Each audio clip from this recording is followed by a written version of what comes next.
It's second down. This offense is doing everything they can to quiet this crowd, and even though they missed on that long attempt, at least it sets the tone that they're going to continue to attack. They can come up with a completion on one of those downfield passes.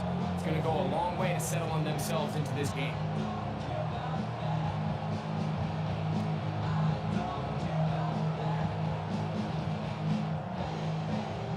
They'll try again here. Second and 10. Here we go.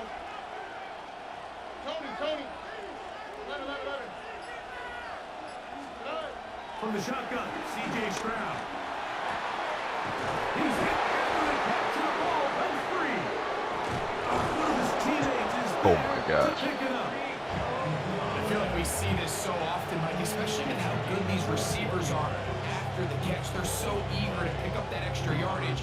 Sometimes they don't completely put the ball away, and with how good these defenders are at knocking it loose, pretty fortunate on that one. His teammate was there to prevent that from being a turnover. Great team. What's that?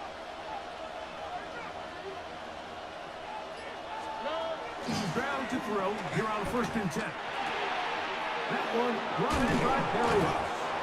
And this takes him into the red zone. He's brought down inside the 20-yard line. Give him 12 on that one. They are on the mark. Another first down. First and 10 at the 18-yard line.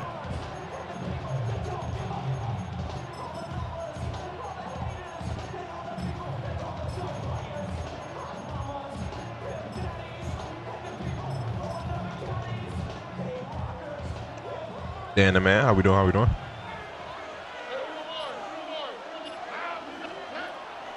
the gun, here's Stroud. That is caught. And he's in. A quick game, and then we get into reactions. Try to make it a quick stream. And that is the way to start a game. Not just score, but Greg, score quickly. A nice opening drive for the first 6 points. Well, it seems like the They go better watch out. I'm playing with Davis Mills. was time well spent. I mean, to take the ball right down the field that quickly. I didn't even look at the QB. That's a pretty good opening drive in an early 6 points. Oh, you just saying the real life? 7-0 is our Oh score yeah, okay. as this kick is sent into the air. I'm gonna call that play call. Returnable from the 4. He'll get this Call. past the 20 before he's brought down shy of the 25-yard line.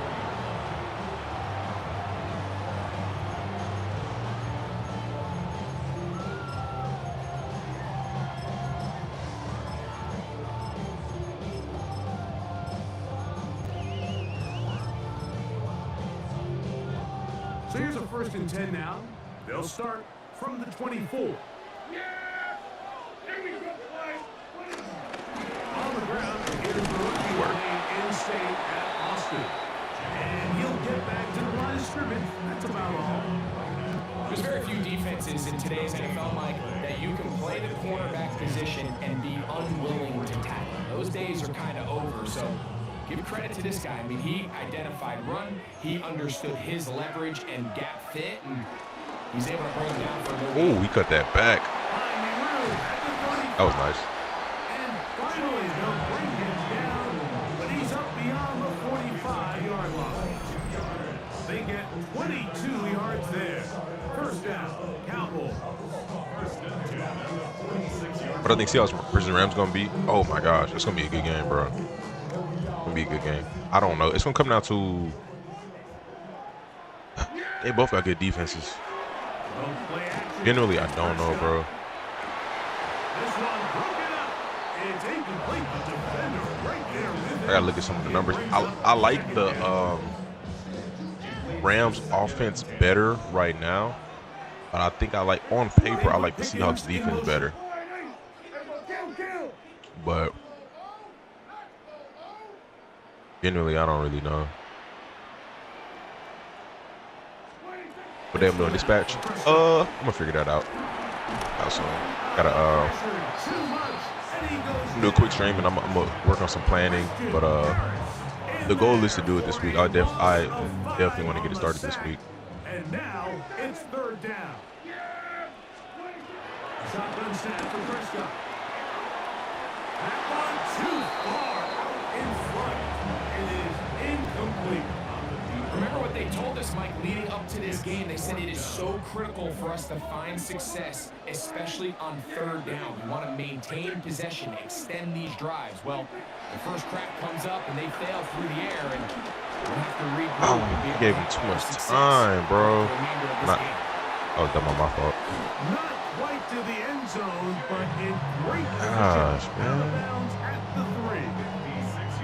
What a play on 4th and long. 56 yards. Move is in.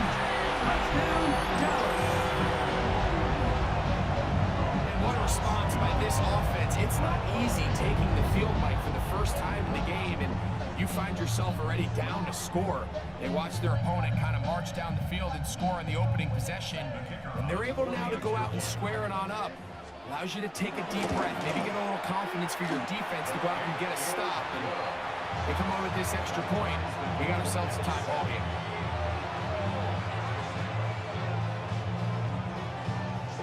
Each team one up, possession, Doc? each team a score.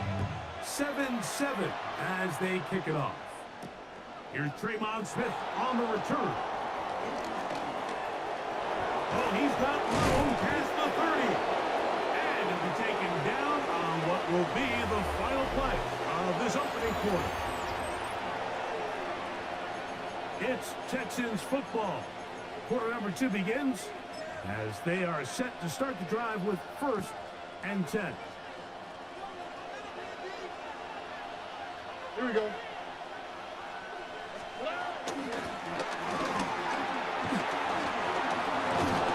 He's taken down just shy of midfield. Give him 14 on that play. One first down. I like the change of pace.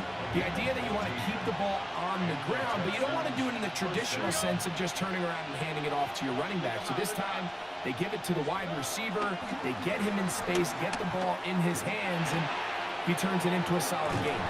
That was a good hit. He's out of bounds. It's a pickup of 12. First down for Houston. What up, Zach? Good morning, I think fellas. you can tell pretty quickly how comfortable a quarterback is in their offense, Mike, by how fast they work through their progression and get the ball to their check down underneath. And in this case, with the depth of the defense, a lot of space in the short game, get them the ball, pick up the first down.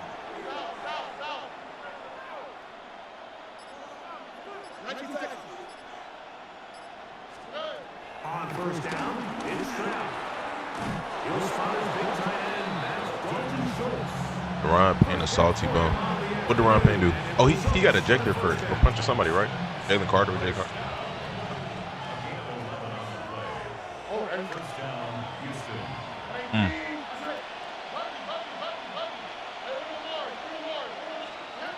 Stroud.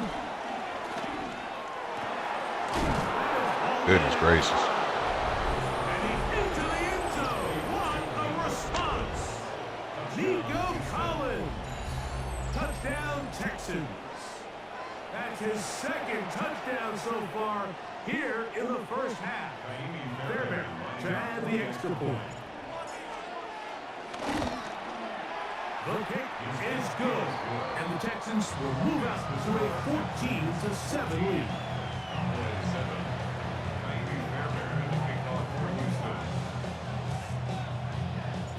And so after the touchdown, here's Fairbairn to kick it off.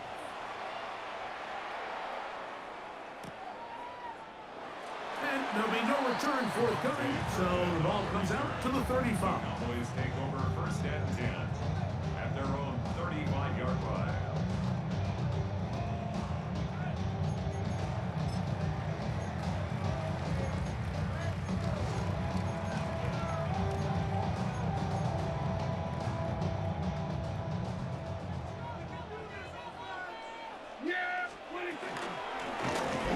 They'll begin here on the ground.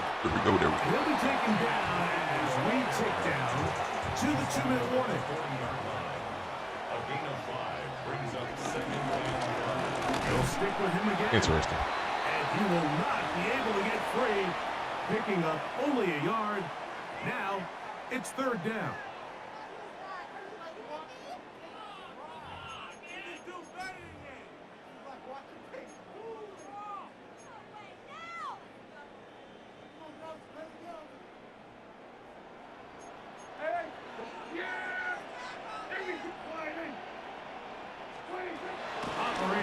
gun. Here's Dak. This pass right side, caught by Lamb. Am I grinding ranked? Very close Not really. to a first down, but it doesn't look like he got More of there. a casual grind. Yes, they're gonna mark him Not a really yard like short. grinding. Number 46. Number 153. They're indeed going for it. It's Prescott. Interesting. Incomplete. Oh, they elected to throw on 4th and short. It does not work out. They turn it over. People actually grind Madden rank. I'm assuming the people who like It's always a gamble. are trying to make money off of Madden are like this is just their game and they just big at it. Like you know, some of the Madden YouTubers. And now their offense is going to have a chance. Whereas some people just play Madden like some people play Call of Duty or Fortnite. You know, everybody got their game. Stroud to throw here on the first down. Man, And they're gonna get let that go too late. take him down. Take it back to the other side of Could have been midfield. got that out. No press. No, he backing up. On second down, Stroud. To the left side. Caught by Schultz. I don't know any Madden YouTuber that played normal head to head. Third down. Getting some good I yardage on that. could think of one. I could think of. No, I could think of 3 actually. But most of the big ones play mud.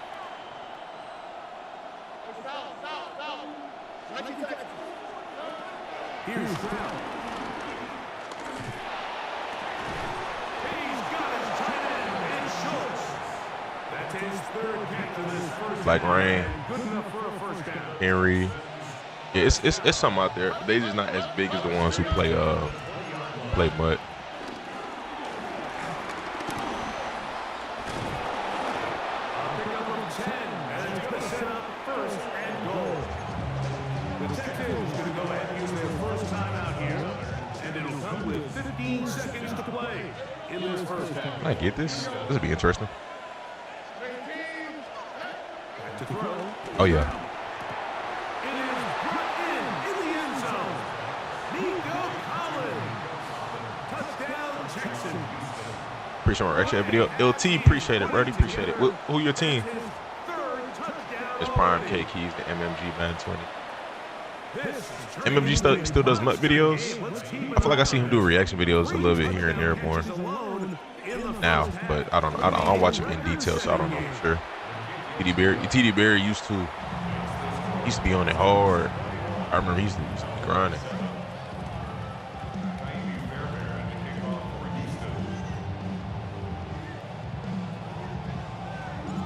You got 2 channels? I didn't know that. And not much time left as this one is kicked away.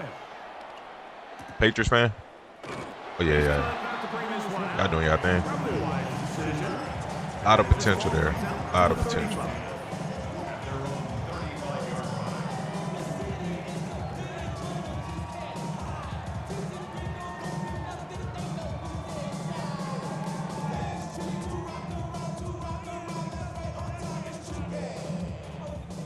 Here's our 47. Yeah! There we go. A first down throw for Prescott. A pressure there got to him. He's hit as he threw it. And that pass falls incomplete. He just stays on his primary read just a little bit too long. I think if he gets that ball to his check down a little bit quicker, not only is the ball completed, but I think Have there's this some video, room man. to run. So, again, certain quarterbacks are better than others. The ability to process and eliminate targets quickly to move on to the next. Oh my gosh, great play, Kamari. Intercepted. Picked off by Kamari Lassiter. And he'll be brought down on Hope the Cowboys can rally behind Nealon incident. here in this first half. Let's see. So we Maybe his second channel better than his main channel. I gotta check out his second channel. Back for the second half in just a moment.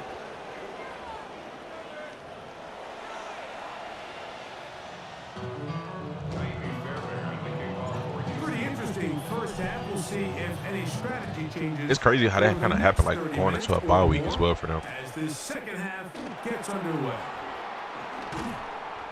Oh, good tackle. Goodness gracious. 22-yard line. 10:55 a.m. You're doing pretty good. back on.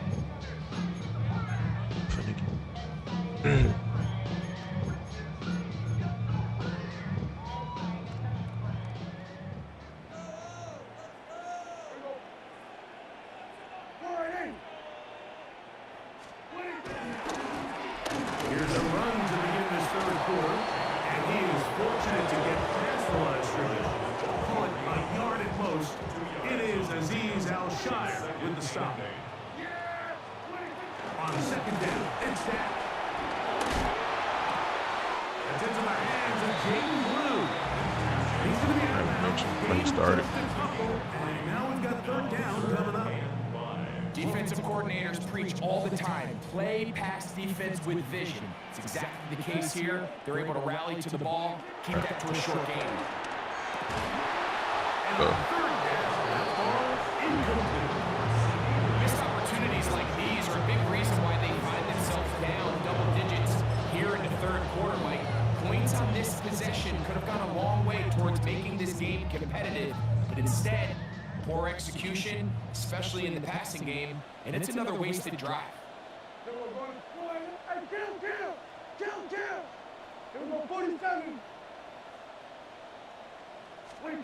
On fourth down, they snap it to Dak.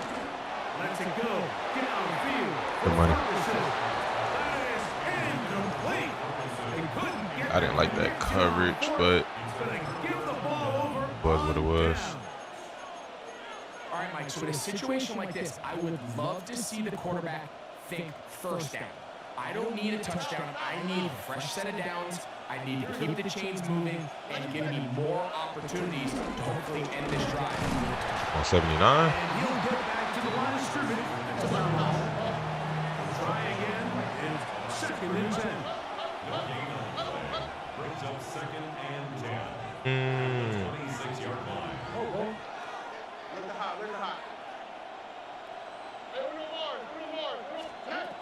Stroud gonna set up the throw. That is gonna be pulled in. He's got it. It's Here crazy. goes Collins. Touchdown, Houston. Make it 4 touchdowns for him on the afternoon. Now Fairbairn. You what up, for the Tsunami? extra point. Think channel just real life pack openings and meme reactions. He's got it. And the Texans will extend this third quarter lead. And so after the touchdown, here's Fairbairn to kick it up. This will be taken at the goal line, and he'll return it. And he'll bring it out to the He took a break. I remember y'all telling me that a few months ago. I didn't know this. I had no clue. He was doing real good. I remember. At least it, you know, it appeared that he was doing real good financially. I think he had 1 million in subs. First down, Prescott. Crap! Oh my gosh, I can't believe I let that open. And he's going to take this all the way to the house. 78 yards. That's not happening again. Touchdown, Dallas.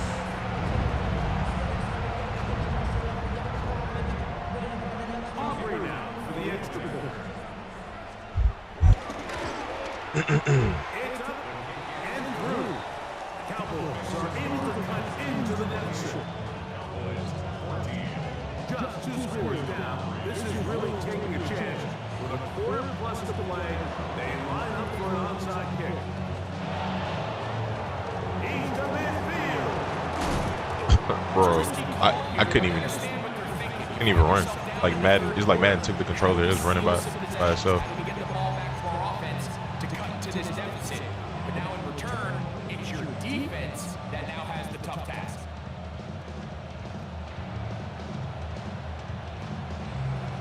Hilarious sometimes. I've liked his channel. Pretty solid YouTuber. Not much developing there. Short pickup. Down to the 47. They'll come up on a second down and 8. middle, leaving that middle open. Here's Stroud. I'll take it. Into the hands of Berrios.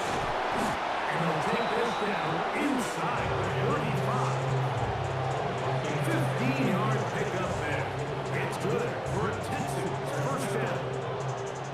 Now this is the epitome of a really short throw and a really nice run after catch. And listen, for a quarterback, it all counts the same. You don't always have to throw the ball downfield to generate explosive plays, and these drag routes can be very, very effective.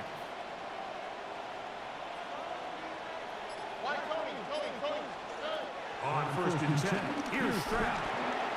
The throw here is complete. And he's close to another first down. He's brought down just shy of the mark. It seemed like the receiver, Mike, ran through like 5 different open zones, but once he found the one that he liked, where the quarterback was expecting him, you see him do a nice job throttling down, secures the catch, and he's able to pick up a nice gain. Second and inches.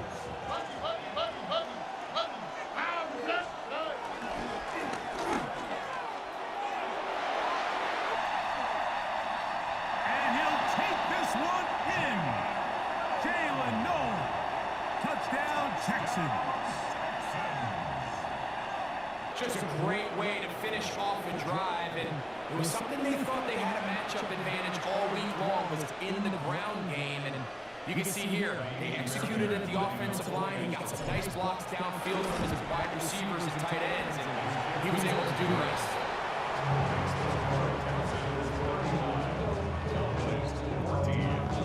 And so after the touchdown, here's Fairbairn to kick it up. This will be returned from the 2. And it'll be brought down past the 25. Decent field position to start this drive.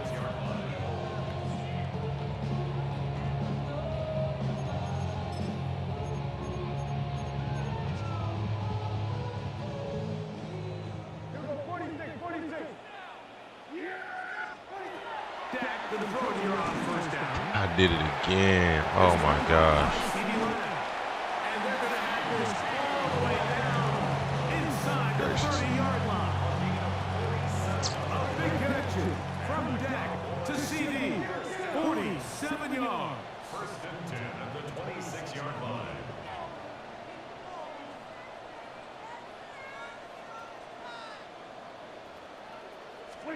On first and 10, Prescott. Moving to his right. Here's a shot for the end zone. I can sit up here all day, Mike, and we can talk about the missed throw, but I think a lot of the credit has to go to the pass defense.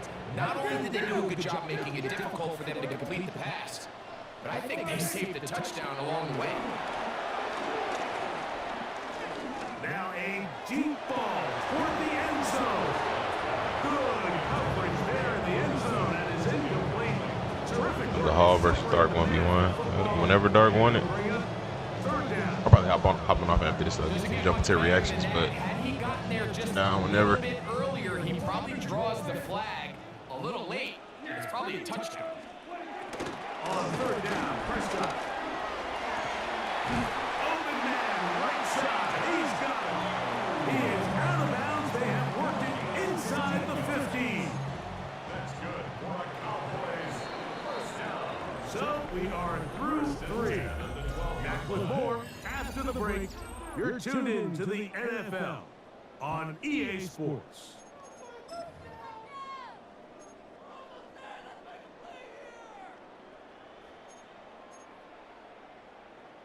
Down at the 12.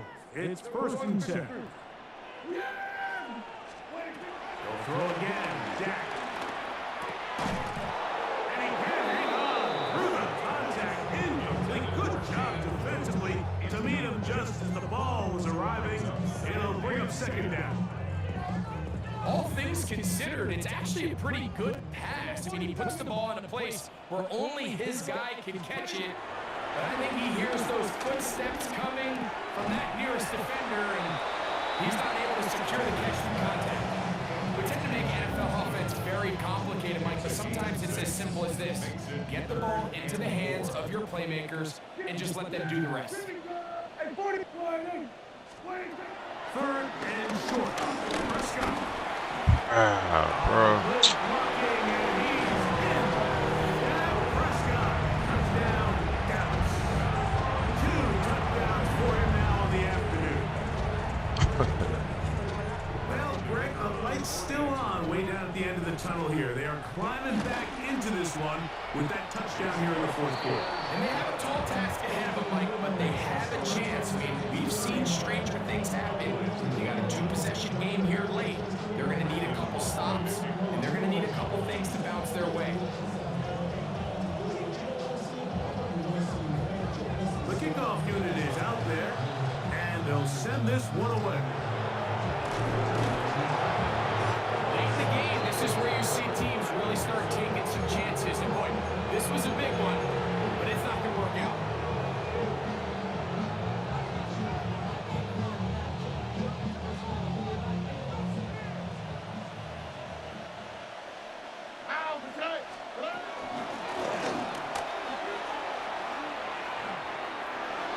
Oh, big hole left side. And he's in. Jalen Noel. Touchdown, Houston. That is second touchdown of the afternoon. Fairbairn good on the point after. And the Texans will open it up even further here in this fourth quarter. And so after the touchdown, here's Fairbairn to kick it up.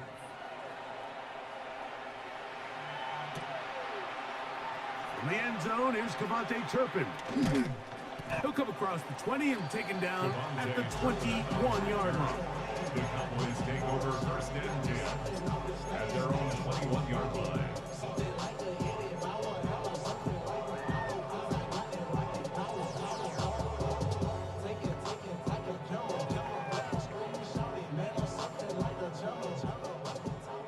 Here we go, 46. Hey, kill. Here we go. 26. Prescott on first down. Bro, he's getting too much time. This To one work. broken up. It's incomplete. The defender To get no right pressure there in there. with it. It brings up second down. Makes it second and 10 at the 21-yard line. From the shotgun, it's down. Work. And the rush gets home. He'll go down. They got him. Daniil Hunter. Degree Celsius. He gets in there. That's a bang, but I put And now it's third. I didn't finish it yesterday, so it's only a little bit left in there. And I poured some sparkling water in there. This is one of those situations that plays directly into the hands of the defense because they know Sparkling this water right defense here. has to be one-dimensional. This But I just poured some sparkling water in there. They bring in extra defensive backs. They Balance it cover out. the back end. At the end of the day, there's just nowhere for the offense to go with the ball. I was sipping on it Let's see what yesterday. they do here. This is fourth and long. Shotgun snap for Prescott. Ah, my gosh, bro, I can't. They convert in style. Huge play. Ain't getting no On the fourth and long. And the Cowboys bro. To throw is Dak. Oh, he's going to find his running back downfield. Just need some pressure. That's it. It's like he got all day to throw. 45, it's first and 10. Again, Prescott to the air. Looking down the field there, but it falls incomplete. I'll put somebody online. Somebody random. Was the intended target. And that will lead to a second down.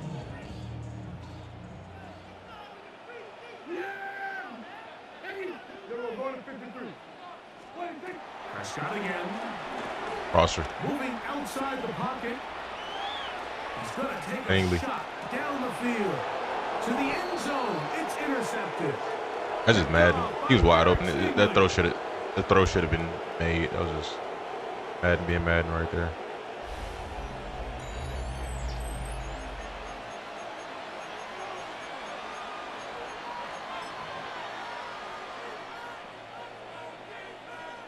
The drive begins at the 20. Here's first and 10. Here we go.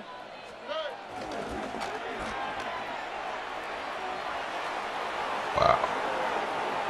To the 45.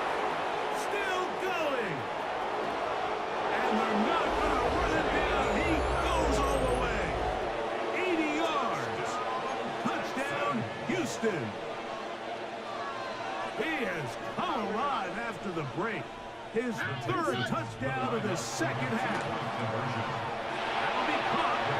And he will get in for the 2. They open up the bag of tricks on the goal line and add a pair of points. And so after the touchdown, here's Fairbairn to kick it up. In the end zone, here's Kevontae Turpin. He'll work his way How my across starters the on 25-yard kickoff? line. On the return, the Cowboys take over first and 10 at their own 26-yard line.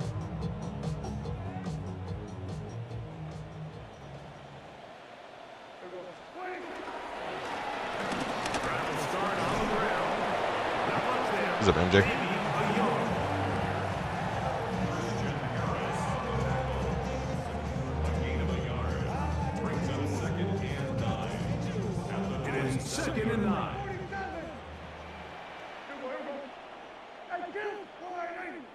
They put Pickens in motion. Second down, Prescott. He'll be hit as he throws this time, and it's going to fall incomplete. He might be fortunate just to avoid the sack, and it'll set up a third down. So this is where it gets really challenging as an offense. You find yourself trailing late in the game. The defense can play you one-dimensional. They know it's a pass-first situation, so extra defensive backs, the zones and the coverage are a little bit tighter and cloudier. And for a third time today, he's intercepted.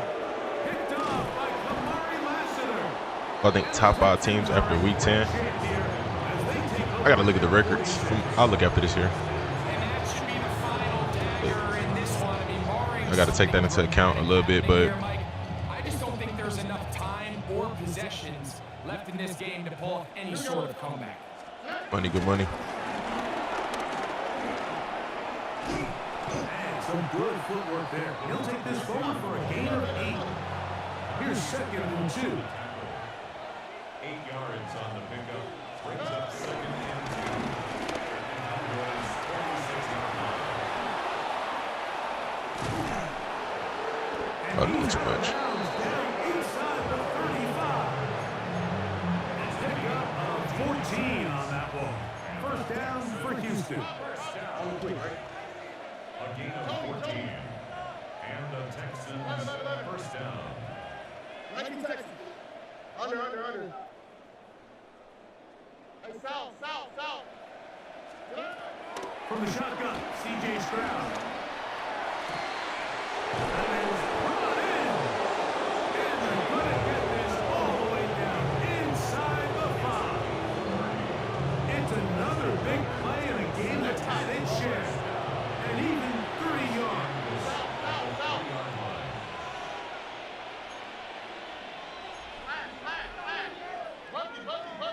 Let the hot. Hey, one more. Hey. From the gun, here's Stroud. And this is going to be a touchdown. They are going to extend the lead here in the final minute of play. Fairbairn can add the extra point. His kick is good. And the Texans add on to their already sizable lead. So the kickoff team out there one final time in the final minute as they kick it away. Kevontae Turpin on the return. And they'll get this up past the 20. That's where they'll set up shop. Cowboys take over first and 10 at their own 22-yard line. So first and 10 now. They'll start from the 22. That is Ferguson in motion.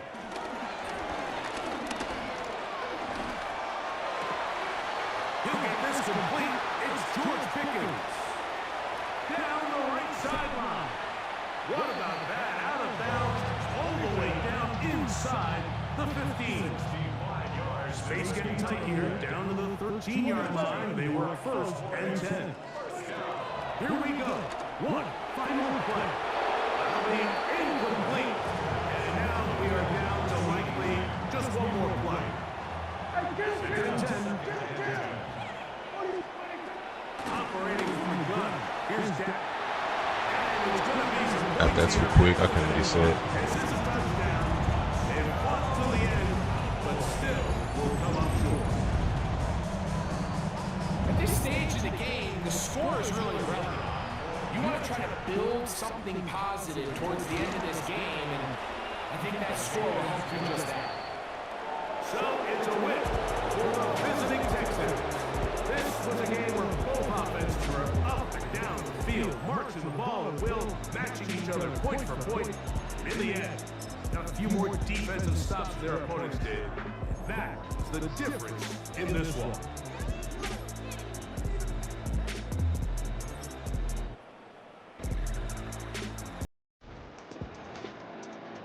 Who had 81? Remember that?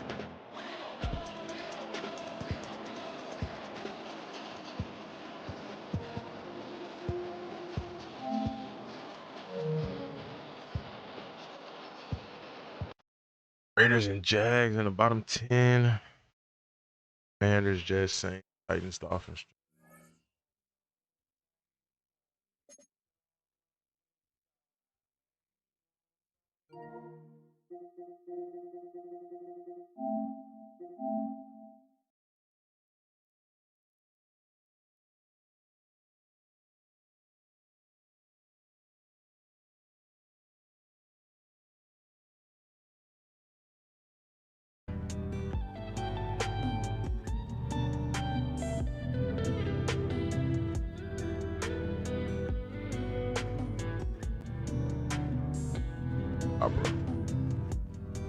Right now. Oh, that's Advil.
The Browns worse than the Jags.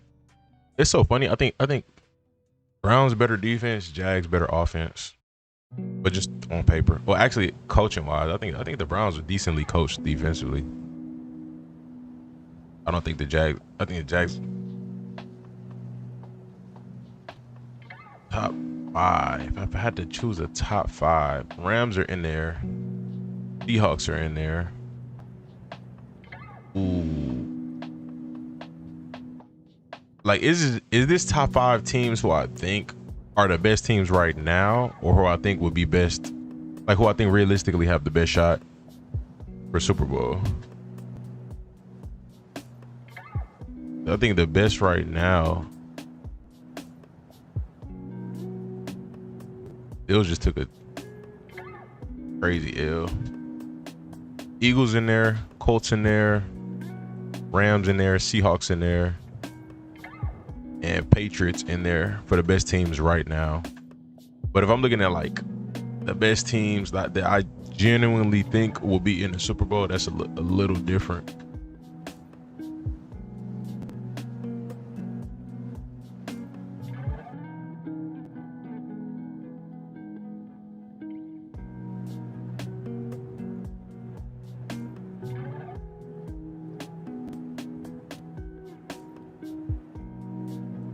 It's tough. It's tough.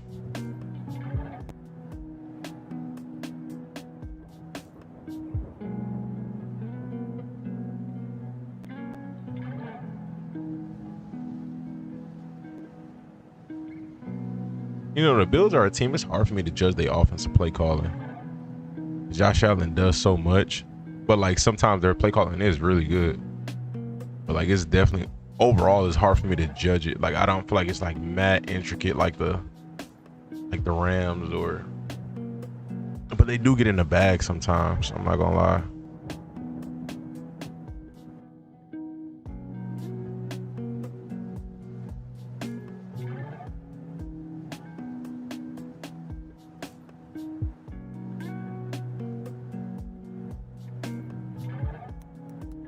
Lock in real quick and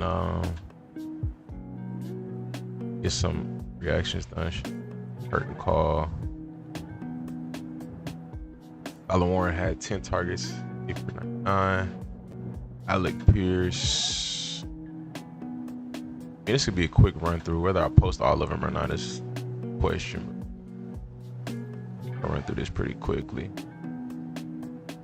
Tyler Warren, Alec Pierce, Monin Guy, Ibuka, Travion, Troy Franklin. I'm not doing Troy Franklin. Okay, never mind. Okay, so that's just 5. That's cool. Quick 5. Let me see. Travion, Emeka, Monin Guy. I'm gonna take Monin Guy off. That's only like 50 yards. 28 yards.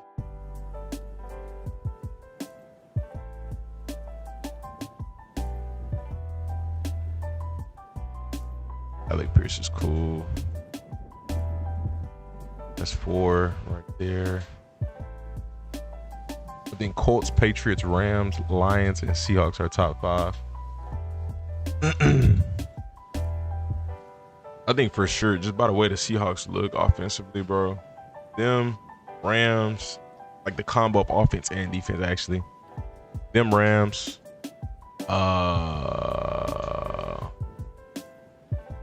they for sure top 3. I just don't know where. I wouldn't put them at 1, either one at 1 for sure, but they top 3. Patriots in there for sure. I agree with that. I think Lions is fair too. Like it's a lot of good teams right now.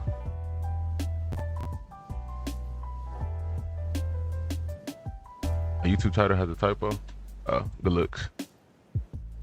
What the heck? I just be typing quick. Okay.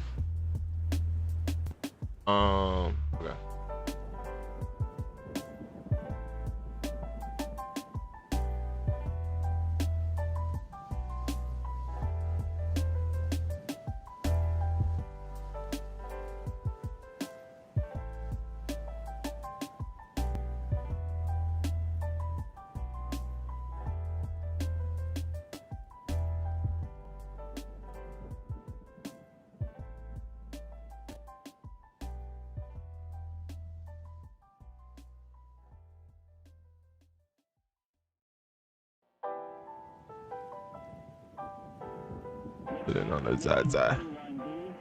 I know Zaza for me. Let's see. Let's see what they talked about last night. They did an interview with Bud Dupree. Josh Allen has no help. If Lamar can't win it this season, he may never win it. I disagree with that.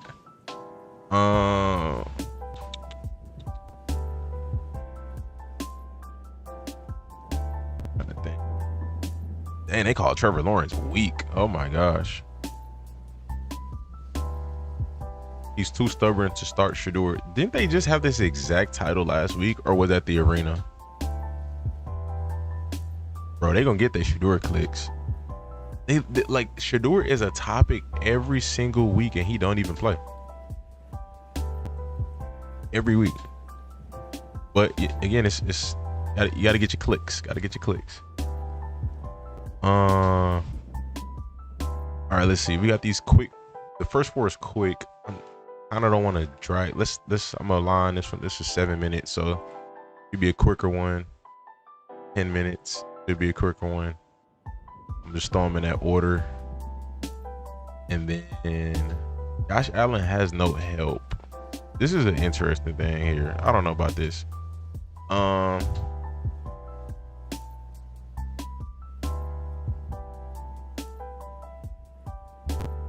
I think I might just do these 7. I'm curious to hear these other 3 out, but I'm gonna do these for now. We'll see after the best team in the NFC. There you go. Antonio Brown arrested, bro. You know what's crazy? Like, this just came out, but I remember when the whole Aiden thing. I mean, that was kind of big on social media at the time when they said the clip of him going after the dude and shooting at him, and then he would end up going to Dubai immediately after. Like, I don't know, it was kind of big at that time, but now it's way bigger because he's been officially charged, arrested. Just, I don't know, it's crazy how stuff already seems big when it at a moment, and then it can be even bigger, which is crazy. Josh Allen had plenty of help. Bill just had bad play calling.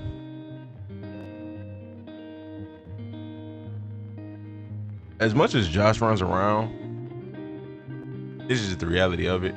I think their play calling might be not the best, but I mean, it is what it is. I'm not gonna say their play calling is bad, but he runs around a lot, bro. So I think he might be covering some of that up. No real deep threat at wide receiver.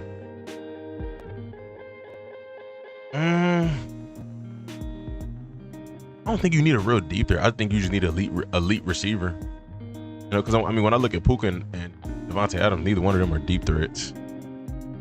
I just think you need an elite receiver.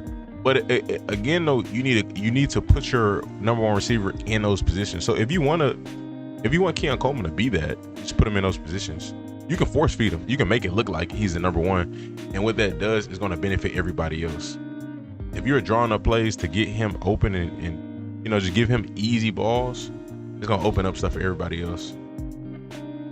You kind of, it's like fake it till you make it. And then if it actually becomes reality where he's actually a nice number 1, then that's awesome.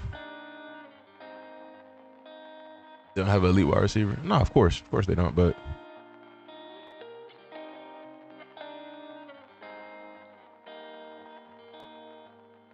I think they could finesse it. Sure.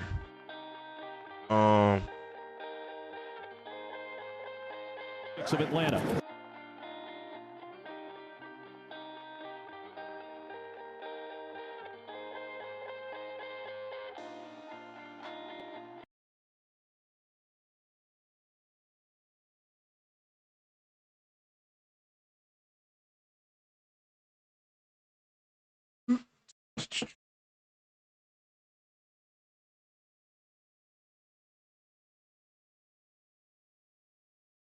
Adams hurt.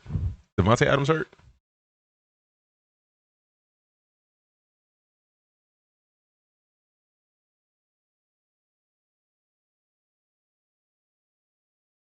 All right, y'all, shout out to Curtain Call Replays. We got Tyler Warren, Week 10, every target and catch versus the Falcons. Let's go ahead and get to it. Of Atlanta. Couple of fakes, a rollout for Had Jones, and he very with the big tight end. The rookie tied productive game for the most rushing touchdowns in Colts history 2 drives ago. Here's the rookie Tyler Warren. Yard run in his career too. Off the play, making some really tough catches. And underthrown.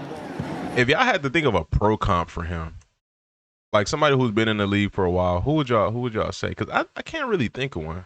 Colts history 2 drives ago. Here's the rookie Tyler Warren. Yard run in his career too. Off the play fake and underthrown. Jones running into pressure and got rid of it to Warren as he tries to fight off Bertrand and pounds his way for about 8 yards. Daniel Jones to avoid that pressure and get it to the. It was a great job by Daniel Jones. I'm not gonna fake like he just has great route running or anything. I think he's nice after the catch, and I think he's nice catching in traffic. I think his contested catchability is pretty nice. He has tied Dwayne Allen for the most catches by a Colts rookie tight end. Off the play action fake, they set up that screen. Here comes Warren with plenty of green grass. And the rookie gets popped Yeesh. as he takes it down. The big fella out in space. See the ball tipped there by Walker. Nice concentration to make the catch. And another big play by the rookie. Jones to throw. Over the middle. Connects with Warren. I don't know. Only thing I could come up with yesterday is like a smaller Gronk. Bootleg, delivering to the rookie. But outside of that, I can't think that of is a tough matchup. specific. The Colts have plenty of time and a timeout. Blitz coming. Gets rid of it. Jeez. And Oh, Ellis and great Warren breakup by battling Caden for it. It Ellis. gets ripped away by Oh my Caden gosh. Ellis. Under pressure, Jones lofts it Oh up my for gosh. Warren. Breaks the tackle. Steps out of bounds. Bowman for the first down. Oh, the big fella missed the other What one the in heck? tight coverage. Hey, good placement by Daniel Jones. This one says, hey, I'm going to find a way. Crazy. He to make hauled it this in, catch. man. Field goal range. Jones, deep drop. Floats one deep down the field for Warren. What a catch. Patience to Good set catch, up good over placement. The top of the Goodness gracious. linebacker. Look at Sauce on the Outside sideline. number. Sauce hype.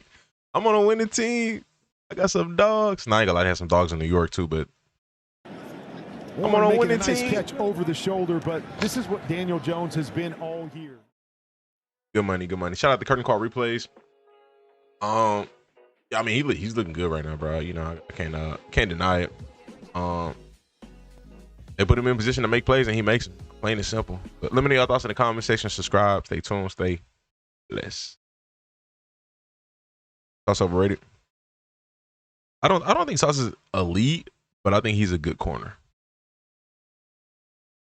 Like I think he had elite hype his rookie year, and I think he's had elite hype a lot throughout his career. But I think he's a good corner. Good corner. I just don't know about elite. Genuinely, bro, I'm not gonna lie. I feel like the only elite corners in the league is Surtain and Stingley.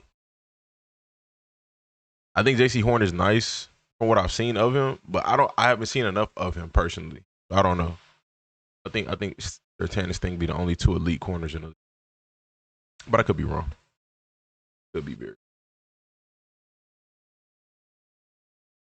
All right, y'all. Shout out to Curtain Call Replays. We have Alec Pierce. Every target and catch versus the Falcons. Empty set for Daniel Jones. I love to see this. Rifles to the left, and it's a The catch, first down catch. the routes. Low output last week against Pittsburgh's I've been tough saying for like defense. 2 years, bro. Now Jones takes a shot into double coverage. Beautiful End catch, zone. dog. Warren. I've been saying this for a minute that he should be treated like a legit receiving option. And Now Jones takes a shot into double coverage. beautiful, man. And, I mean, he makes catches like this every year, genuinely. But I love to see it. I love to see, you know, back-to-back 100-yard games for him.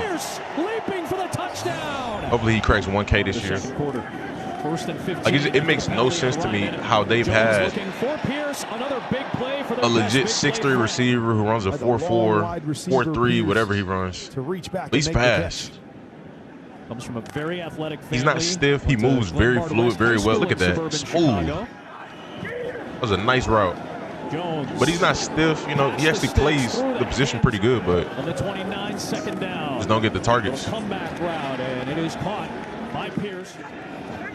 We'll bring an extra body. But I mean, that's the story of the NFL, honestly. Jones. Oh deep my. Shot, dangerous pass picked off. What happened to that throw? Jones. What was this? He just straight up underthrew it. Shot, dangerous pass picked off. Bloodied Daniel Jones lofts it down the sideline for Pierce with double coverage. Okay, shout out to Curtain Call Replays, man.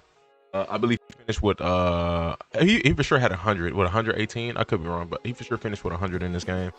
If I'm not mistaken. Let me know your thoughts in the comment section. I appreciate y'all for watching. Subscribe, stay tuned, stay blessed. Oh, Bleak for Monte. I think he'll be all right.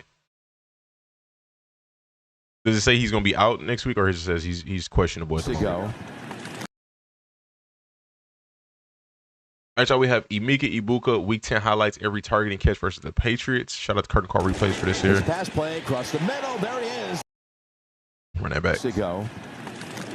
There's a pass play across the middle. There he is. Called Gonzo slipping. This is zone anyway, but still. Good route.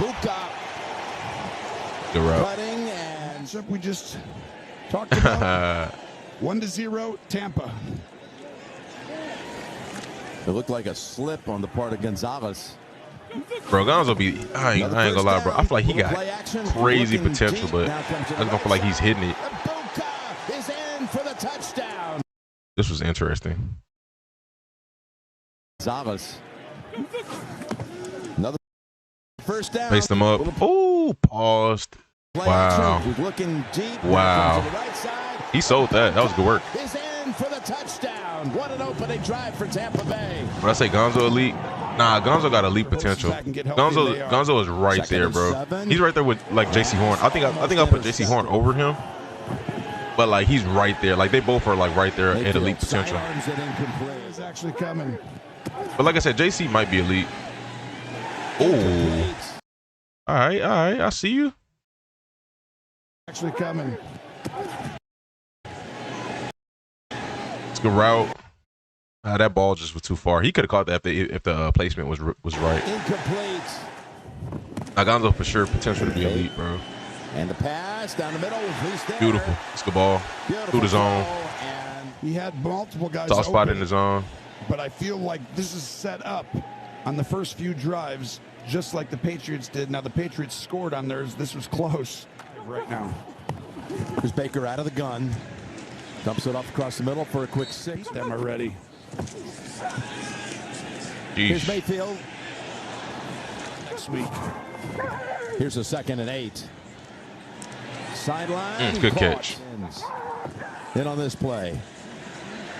Interesting. Baker throws across his body, and it's so Gonzo was traveling with him. It's a 2nd and goal. Pass. Oh my gosh. It's a 2nd and goal. Pass.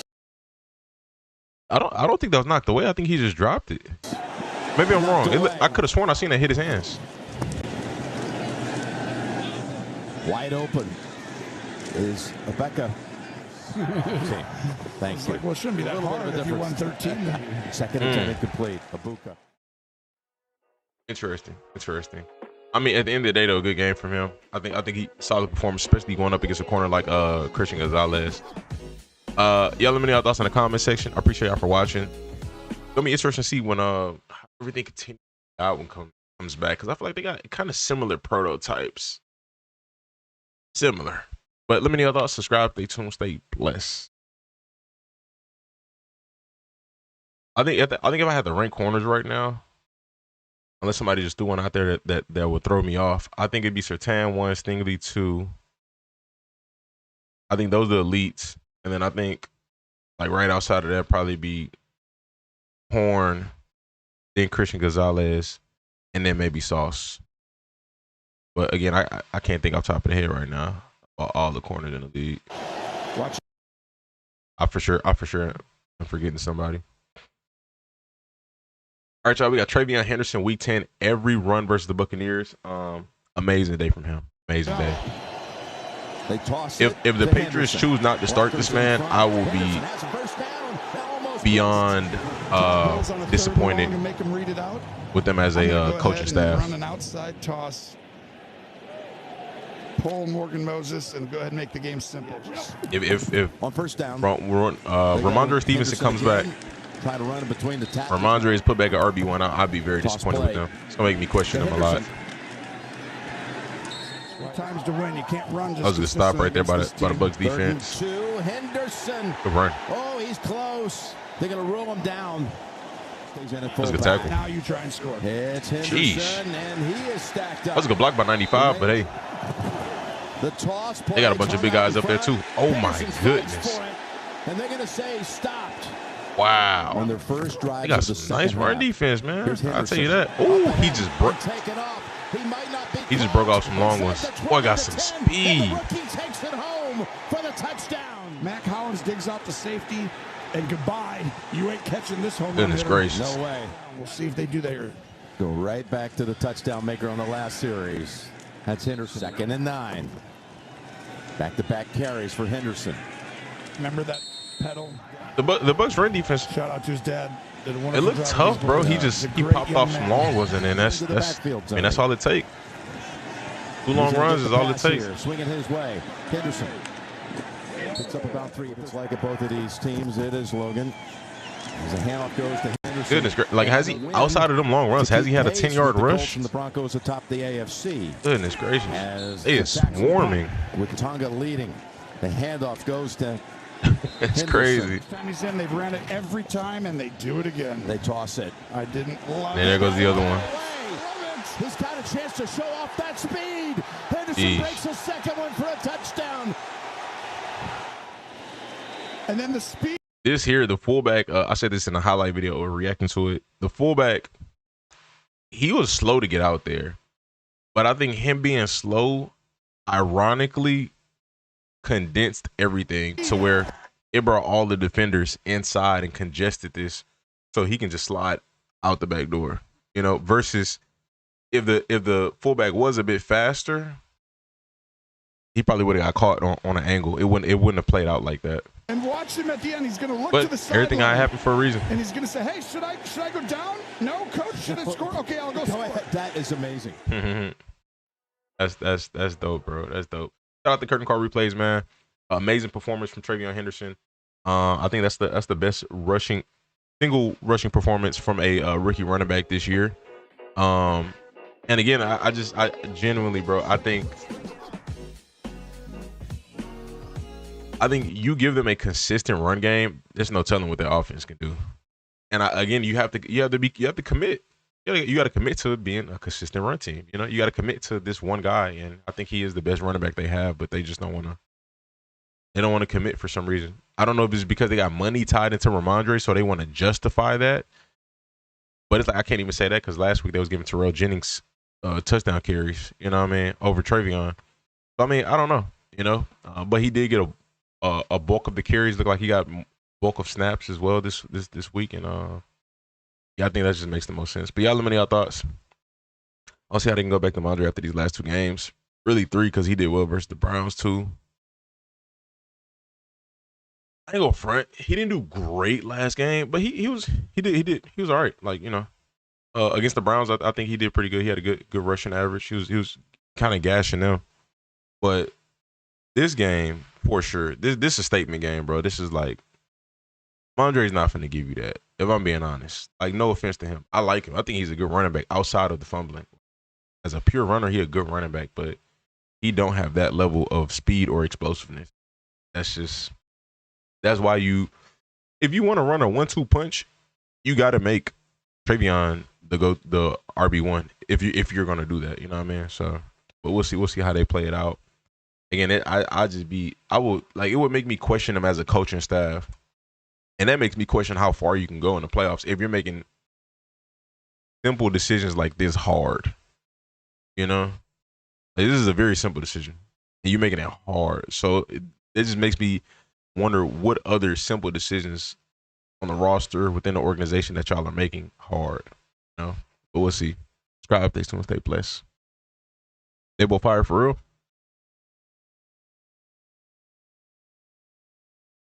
That's crazy. I was just about to react to this. Hey, you know what? Well, let's go ahead and skip that video. Let's go ahead and get straight to this here. Talk about Brian Daboll. All right, y'all. While we're on stream, Brian Daboll has got fired, and I was already about to react to this. Speakeasy talks about him needing to be fired. So let's get to it. Head coach for the Giants. Fellas, this is absolutely insane how many times they have choked games. They choked another one today against the Bears, giving up a miraculous fourth-quarter comeback. So this conversation that they're having right now is from last night. Daboll literally just got fired right now. So I'm going to give thoughts on both ends. Against the Cowboys, Broncos, and the Bears, the Giants had a 92.3%, 99.3%, and a 96.9% chance of winning late in the fourth quarter. Brian Daboll lost all of them. The odds of this happening, 1 in 60,000. Fellas, should Brian Daboll be fired? I got some important information for y'all. There's no better place to win. I said this, bro, when well, you know what? I'm gonna let them speak. To be right. I'm gonna let them speak first. What's the 99.3? Who was that? The Broncos. The Broncos needed a 35-point quarter. That's right. And they got it. Brian Daboll has to get fired off principle. Dang, It's off really simple. principle. Wow. That's tough. NFL standards suggest Brian Jalen Petrie, C.J. Stroud, and Titus Howard all remain. And Daboll, you have to be fired. I don't care that you've won Coach of the Year. I don't care what you've done. When did he win Coach of the Year? Was this with the Bills, or was this with the? No, he had to be with the Giants that year. Daniel Jones did good. The dilemma is you've blown leads that nobody in the history of football has ever blown. Denver Broncos, Chicago Bears. You decide to kick a field goal off the half-yard line. Scared money has never made money a day in his life. Brian Daboll plays not to lose instead of playing to win. And the fact of the matter is, Brian Daboll, you have too much talent defensively on that defensive line, and what you have done is supposed to be as an offensive savant to go out there and be blowing these fourth quarter leads. Yeah. He's blown Offensive savant is interesting, bro. Very interesting. 3 10-point leads, if I'm not mistaken, in the fourth quarter. Yeah. 3 of them. It's embarrassing. It's inexcusable. I don't care that he's shown some promise and some flashes with Jackson Dart. Brian Daboll, you have lost the right to coach. I genuinely didn't think he was gonna get fired. I'm not gonna lie to y'all, but there it goes. I didn't see it coming, and it's not to say I thought he was coaching good. I've said this since week 1 that their play calling has been bad. Was that week 1 or was that week 2? Whenever that game where the Giants played the Commanders and Russ was just getting beat up, whatever that game was, I said that. But and it's just it's progressed, you know. It's just a bunch of scapegoating, and that's all I feel like he kept trying to do. And I seen somebody say that Daboll was on a hot seat last year, and that he drafted Jackson Dart to try to save his career or whatever. It was something like I can't remember where I seen that conversation, but it was a very interesting point. But Jackson Dart in the future. It is what it is. It's that simple. You have lost that privilege. He won Coach of the Year with a 9-7-1 record. That's crazy. Jackson Dart is a really good football player, and unfortunately for you, Brian Daboll, you should be disqualified from coaching him based upon what you have shown us this season. Furthermore, you're too dependent on one guy. At the end of the day, Jackson Dart goes out, and Brian Daboll, you be boo-hooing on the sideline. A coach can't just be a great coach when the starter's out there. A coach got to be a great coach when the starter's gone. That's what makes Andy Reid. I said this every single week, bro. They tried to use Jackson Dart as a Band-Aid for their bad play calling every week. It was not good coaching, bro. That's why I can't completely write Russ off, because I think he walked into a bad situation. Now, is Jackson Dart better than Russ right now? Yes. But is he better at processing football better than Russ? I don't know. But I think his tangibles made him a better quarterback right now. But that is what it is. Do I think Russ gets another shot somewhere? Maybe as like a bridge quarterback, or for, you know, to, I don't know. But he got to choose the situations wisely, because this wasn't a good one. So good. Patrick Mahomes hurts his ankle. I think it was Chad Henne who goes 98 yards down the field versus the Jacksonville Jags. Mahomes come back. I think Dart has a locker room. No, that's factual. No, I think Dart's straight. I'm cool with him. At this point, I'm cool with him starting. There's no turning back. I'm just saying, like, Russ is another topic. Russ, that's just a whole other topic. Like, I think Russ can still play ball. I just think this offense is not competent. It hasn't been competent the entire season. I think here and there they do some nice stuff, but even the game that Russ went off, he was throwing up prayer balls, bro. Like, when you look at the replays of some of those, it's like, bro really just threw that up, and Neighbors and Wandale just coming down with him. Like, there was no, oh, the safety is beat, the corner is beat. Oh, let me throw this up because I see a guy beat. Nah, there's clearly a chance that the corner or the safety can play that, and he's throwing them up, and they just hauling them in. And, you know, same thing with Jackson Dart, bro. If it wasn't for Jackson's mobility, if Jackson was a statue, if Jackson was a pocket quarterback, this team would be so bad right now. And they're not great right now, but if it wasn't for his mobility and escaping plays and improvising, the play calling is not good. After that halftime to win a game. It might have been, Shady, correct me if I'm wrong, it might have been Matt Moore that helped the Chiefs stay 3-1. Yeah. Matt Moore helps the Chiefs stay 3-1 when Mahomes hurts his knee on a quarterback sneak. Chiefs go on to win the Super Bowl that year, if I'm not mistaken. Yeah. What was it against the Browns? They had a backup quarterback come in to be able to get it. It was on 4th and 1. Hey, roll out to the right. Backup quarterback. Coaches are great coaches because what they do with backups. They're not just great coaches because what they do with the starter.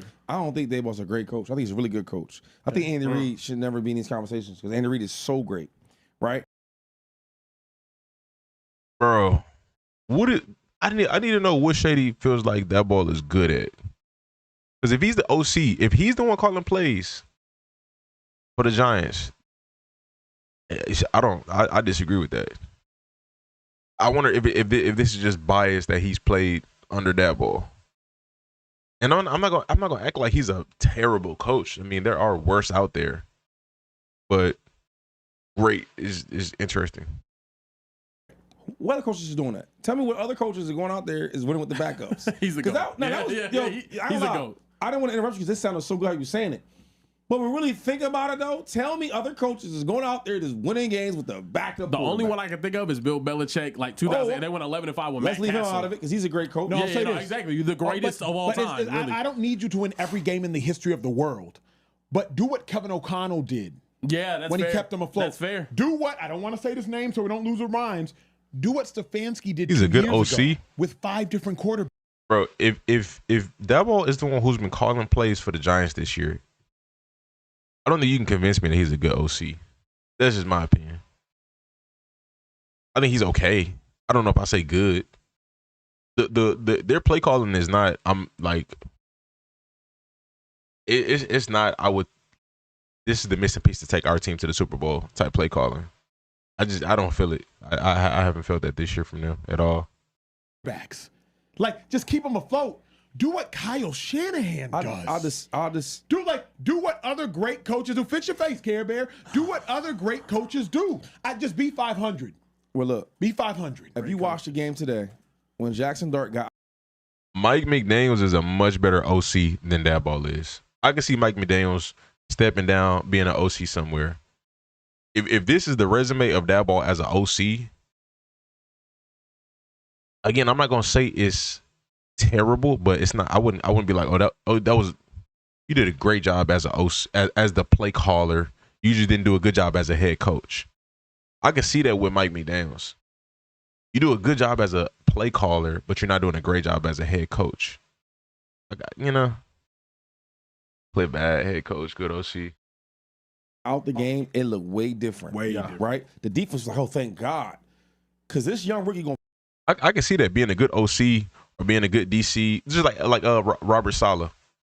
I mean, I don't think he was a terrible head coach with the Jets, but it is what it is. But he's back in San Francisco and still being a good defensive coordinator. I get that, but I didn't see good offensive play calling. I didn't see a good OC in Daboll this year.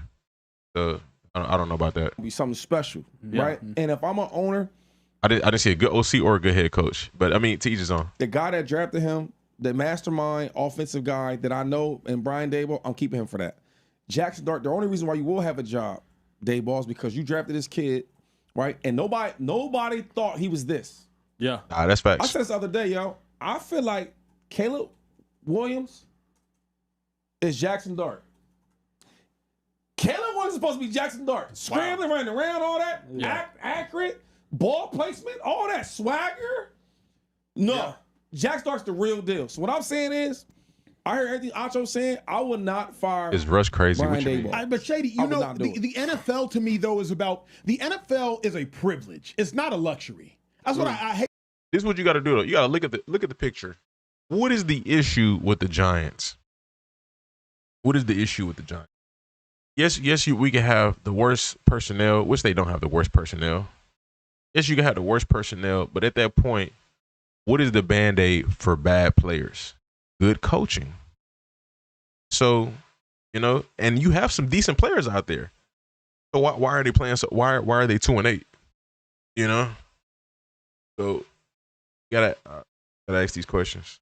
Every now and then people think you deserve something in the NFL. You don't deserve anything in the NFL. You got to earn everything in the NFL. Brian Daboll has lost the privilege of being a coach. You cannot blow the game against the Bears. You cannot blow the game against the Cowboys. You can't blow the game against the Broncos and still believe you deserve the privilege of being a coach in the National Football League. It is a privilege that I believe that he has lost, bro. You was up 19 skunk against the Broncos in the fourth quarter? 19 skunk, and then they ended up getting outscored 33-13. Let the ace in the hole, though. You know what I'm saying? The dart ace? The dart ace, I think, buys him another year. What? And look, this is my thing. I'm telling you. When you look at him compared to Joe Judge, 10 times better coach than what Joe Judge was. We've also seen them have some success whenever they had Saquon Barkley and Daniel Jones there as well. Since then, not really been as hot. But the Jackson Dart having the success that he has, I think does buy him another year. I think he's a good example of a coach that organizationally doesn't really have it together. But in terms of X's and O's. The thing is, though, they got no talent on offense. Jackson Dart is nice. Tyrone Tracy was just good last year. I don't know. I mean, he's back and now he's not doing nothing. I think there's an issue with that. Again, I feel like he was relying on talent. I feel like he was relying on the talent of Scatterwoo, relying on the talent of Jackson Dart. Because again, there are some players you can plug in any offense, and they're gonna be good, and that's understandable. But everybody doesn't have them players, so you have to be a good enough of a head coach to make do with what you got. Wan'Dale Robinson has made some great catches this year. I think he's been a productive number 2. Do I think they could upgrade number 2? Yeah, but I mean, it is what it is.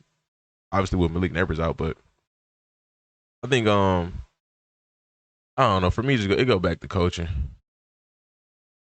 Tyrone Tracy fell off late last year. I don't know. It go back to coaching for me. I think he's a good. I haven't seen a single game this year where I'm like, man, that ball is really calling up the plays. Like drives here and there, but like a full game, and I'm like, okay, that was nice. That was nice. He did his thing. But I mean,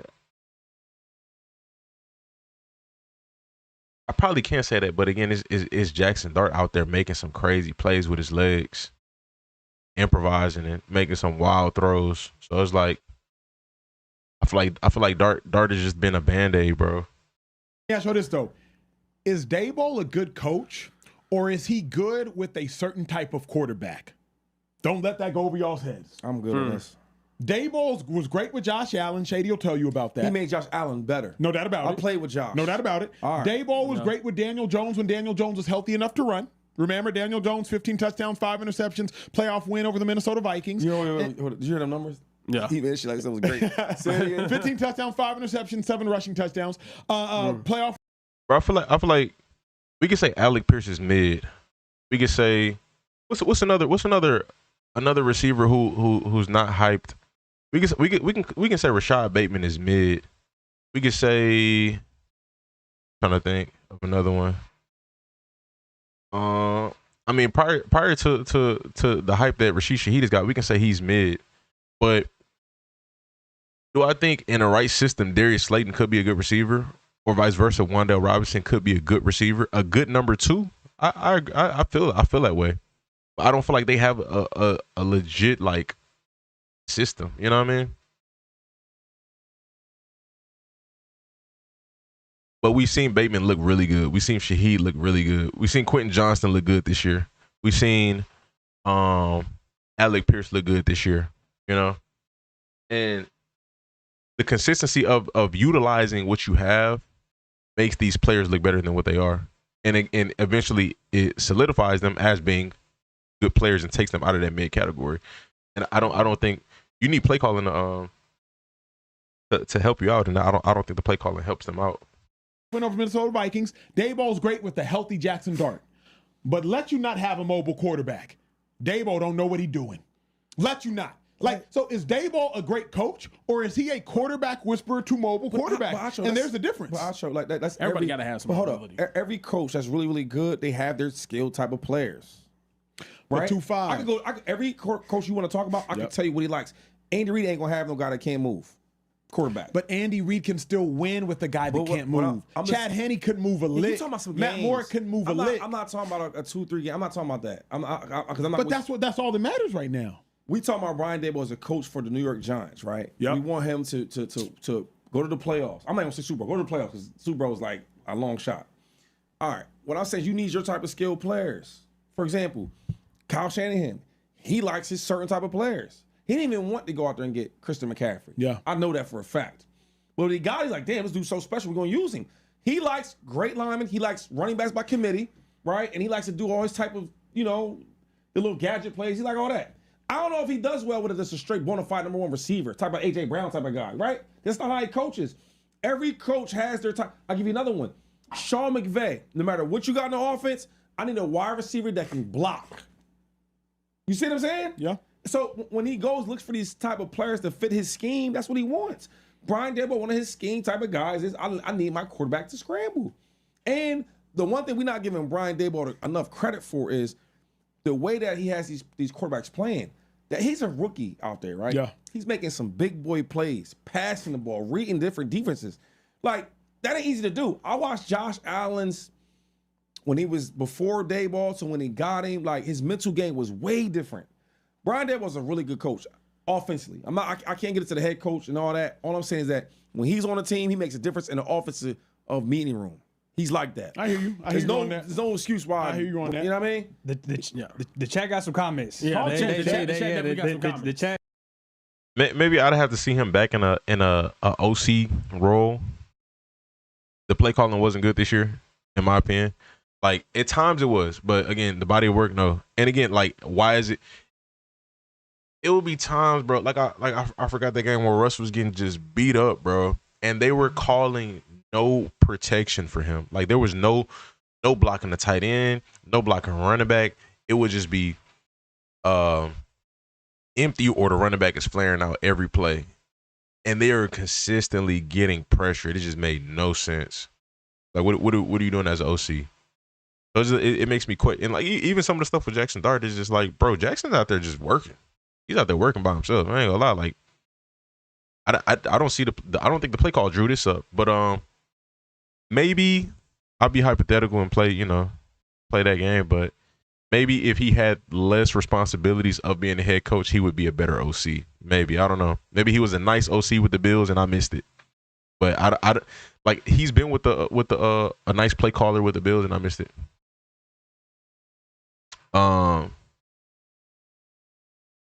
Week 3, the Chiefs game. But yeah, I don't know.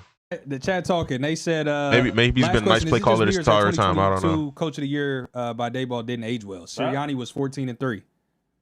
They said General Sargent said Dart was in the game 2 of those comebacks. He's good, but he hasn't made that much of a difference. They saying y'all putting a little too much gas on that young man Jackson Dart. I don't know.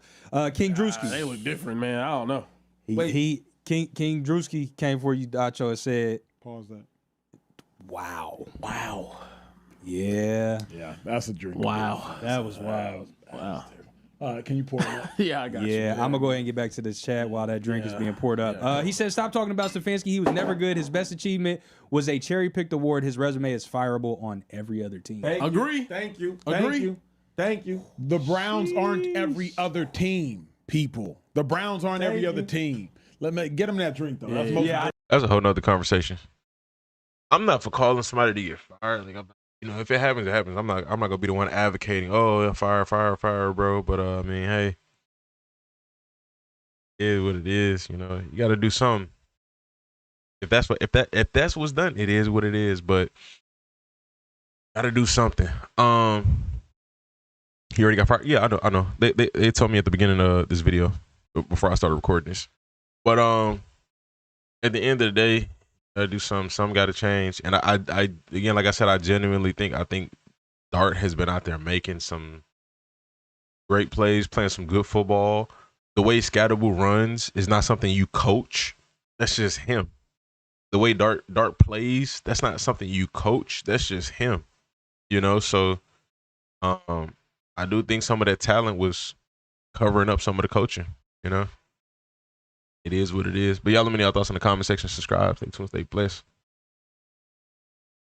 Are you saying Stefanski got fired already, or are you talking about Daboll? If you're talking about Daboll, we're already on that. But if Stefanski, then I'm gonna go ahead and upload that right now just because it just happened.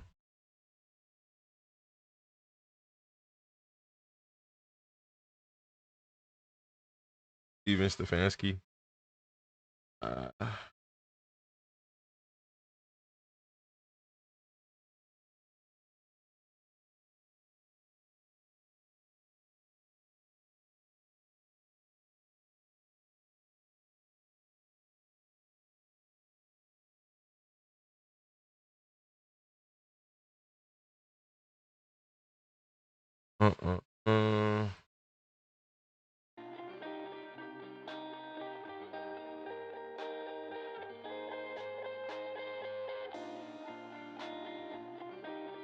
That's funny. How does Dabo need to be fired but not Stefanski? Bro, they doing the same thing, Stefanski and Dabo, bro.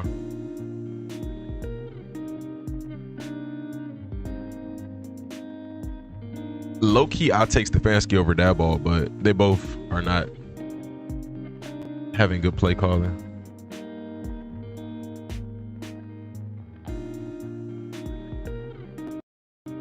All right, we got 2 more vids. I'll be up out of here.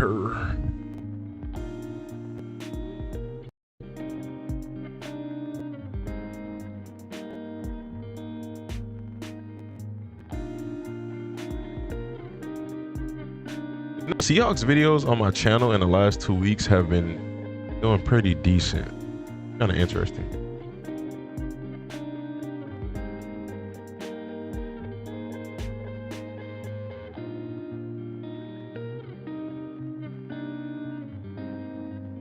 Leaving a head coach who is starting Gabriel. Oh no, I think Gabriel's fine. I think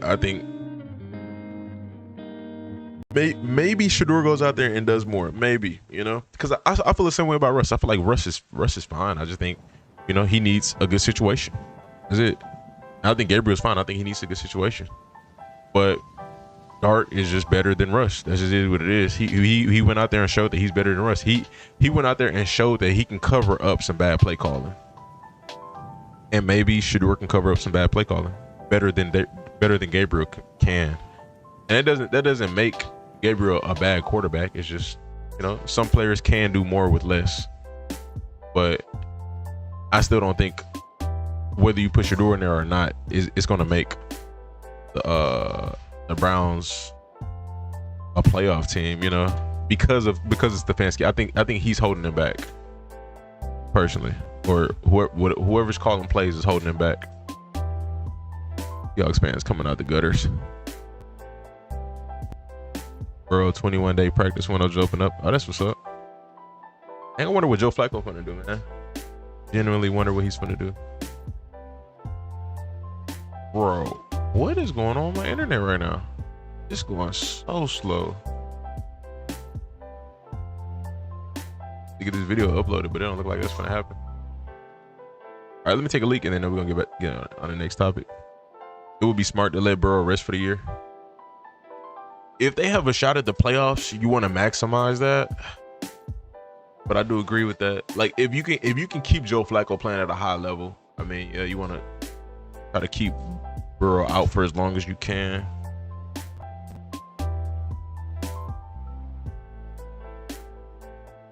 I got a shot. Oh, you know what? That is factual, actually. Yeah, not with that defense. Yeah, if they do get to the playoffs, they finna get cooked. Yeah. So yeah. Let go ahead and let Joe Burrow rest. Let Flacco finish out the year. If Flacco does something, yeah, which Flacco is playing he's playing really good. But yeah, if Flacco continues to, you know, give y'all a shot, then that's awesome. You know, but it is what it is.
Trying to wait so I can get that video uploaded right now, but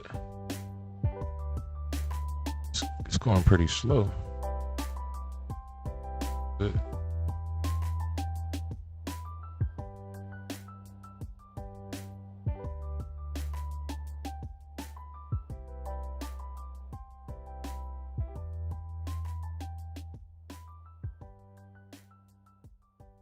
Today is the 10th. First, can we...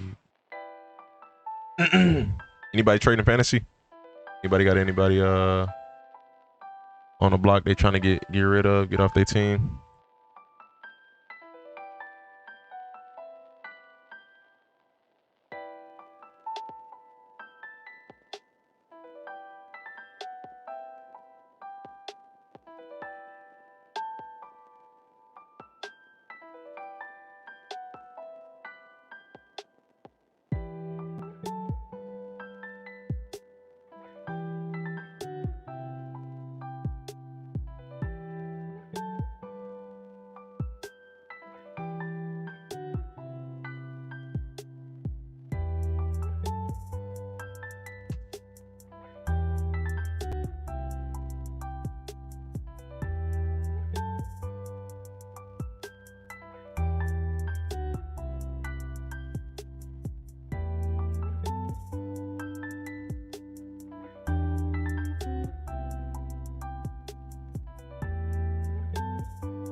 Do I think Russ is scared to take over play calling like how Rodgers does?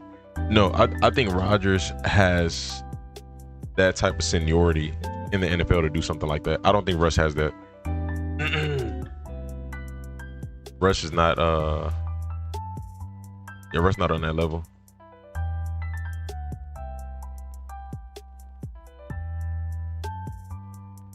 Look like like Rodgers got the resume. He got multiple MVPs. He got a Super Bowl. He passes the eye test as easily one of the best quarterbacks ever to play the game of football. So I think he walks into the situation like I can trust your IQ 100% and know that you're gonna make the right decisions. I don't think Russ has earned that. Now, do I think that's smart to do? Yeah, I think that's smart, but the average head coach and offensive coordinator are not gonna do that. Not with a quarterback who's like one foot in, one foot out as far as like being in the league. And I don't even think that's not his choice. I think Russ wants to be a starting quarterback. He want to be a franchise guy. I think Russ want to play till he's 40, 45. But I just think they're not like the teams that he's been on has kind of like just their vision on him has been one foot in, one foot out. So then the media adapts that same mentality when they talk about Russ, as if he's this quarterback who's good enough to be on the NFL roster, but he's not good enough to be a starter. You know?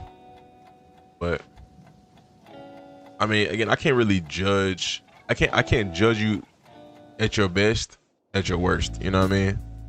Like in like saying that, like, you know, if you're playing in a bad situation, I can't judge you to the highest of criteria because your situation is not good. You know, I'm not gonna put you on the same pedestal and the same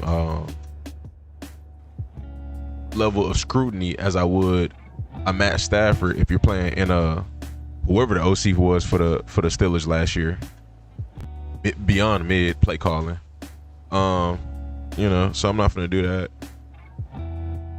And the same thing with the Giants this year, beyond mid play calling. You know, the plan is to let the QB save us in certain situations. It's like, bro, that's not good play calling.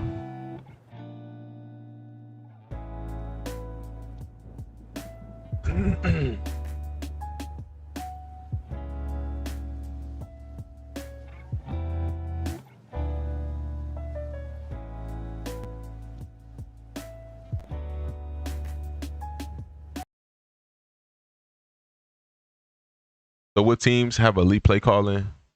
Right now, Seattle, the Rams, I think the 49ers are up there. Like the body of work, the 49ers are very consistent, having good play calling.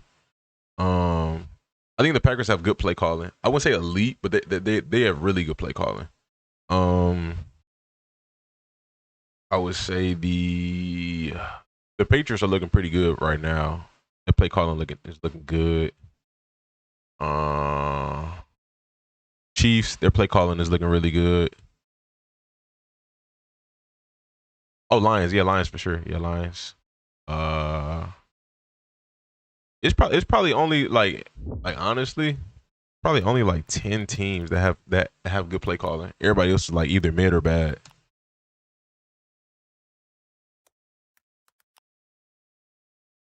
Link that I just clicked on earlier.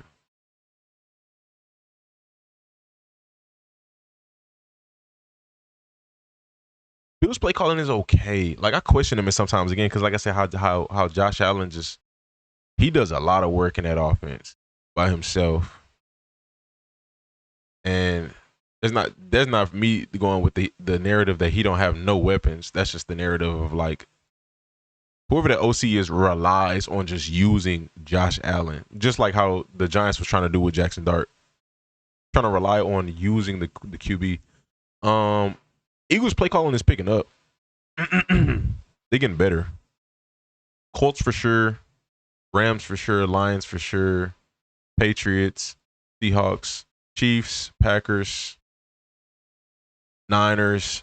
The Chargers are not bad either. I'm not going to lie. I might throw the Chargers up there. That's it. 8 or 9 teams in the entire league. Oh, the Dolphins.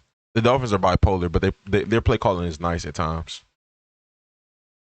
They like one game they got good play calling and one game they don't. But the Falcons is decent. It's decent. I think I would throw the Chargers in there. Oh, Cowboys. Cowboys is not bad. That's another one that's not bad. I think Ravens could be better. I think the play calling could be better. Vikings could be better.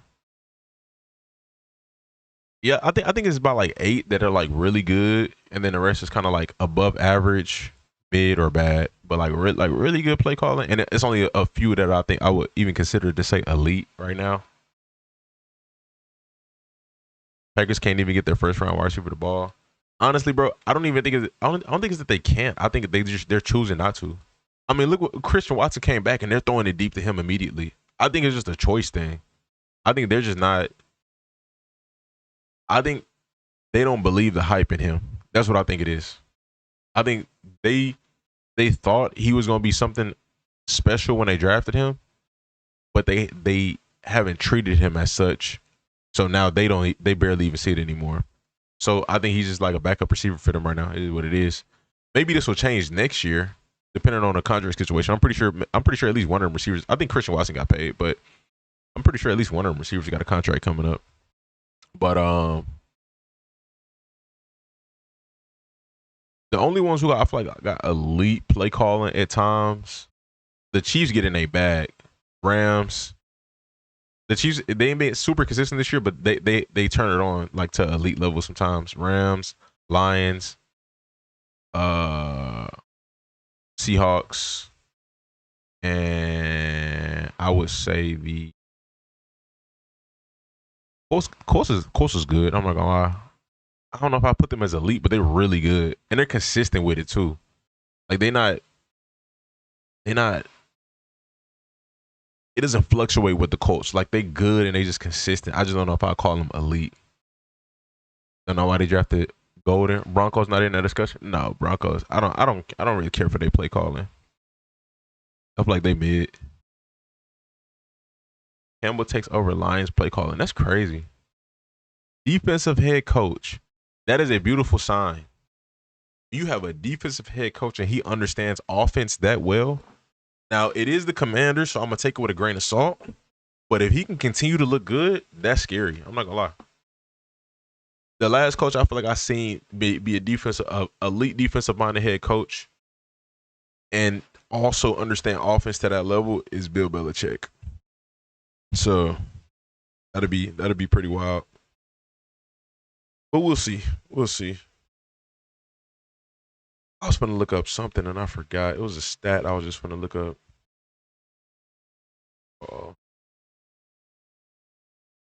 Sean Payton is a terrorist. How Payton not a good coach. I don't know what he got going on. Sean Payton. You know, maybe he just. I think you know what. The NFL has progressed, and maybe he's still utilizing some of his old coaching tactics. What year was that they won the Super Bowl? I'm not even gonna say they won the Super Bowl. Drew Brees. What was Drew Brees' last good year in the league?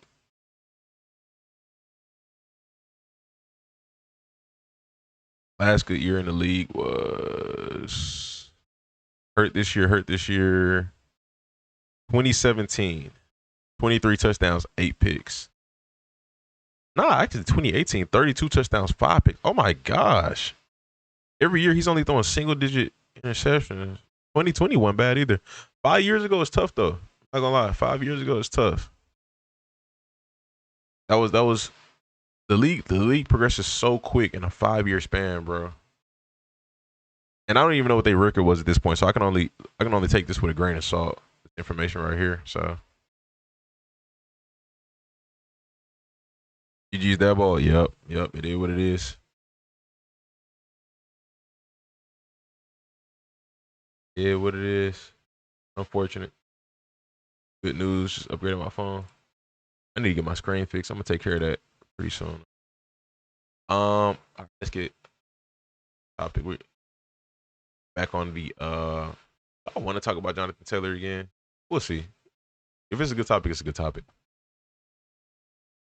What phone did you get? Hey, them Samsungs be nice, bro. I don't think I would fully convert to Samsung. Like maybe one day I would get 2 phones and have both. But the Samsungs be nice because I still just love the convenience of an iPhone. Like it's just I don't know. I'm used to it. But I don't think I can fully convert to a Samsung full time. Ben Johnson play calling is not top 10. No, it has not been this year. No, Ben Johnson has not been a top 10 play caller this year. Unfortunately.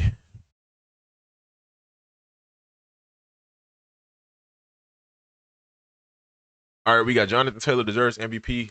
Our weekly Jonathan Taylor Megan Thee Stallion riding the donkey inside of Magic City. The Atlanta Falcons run defense got torched today because they went up against what Shady believes and what I also believe to be the MVP favorite. Jonathan Taylor had himself a day today. 32 carries, 240. I think I could agree with that, bro. After this, as of right now, sitting at week 10, I think he might be the MVP favorite.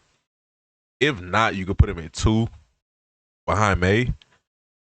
But that's a debate, you know.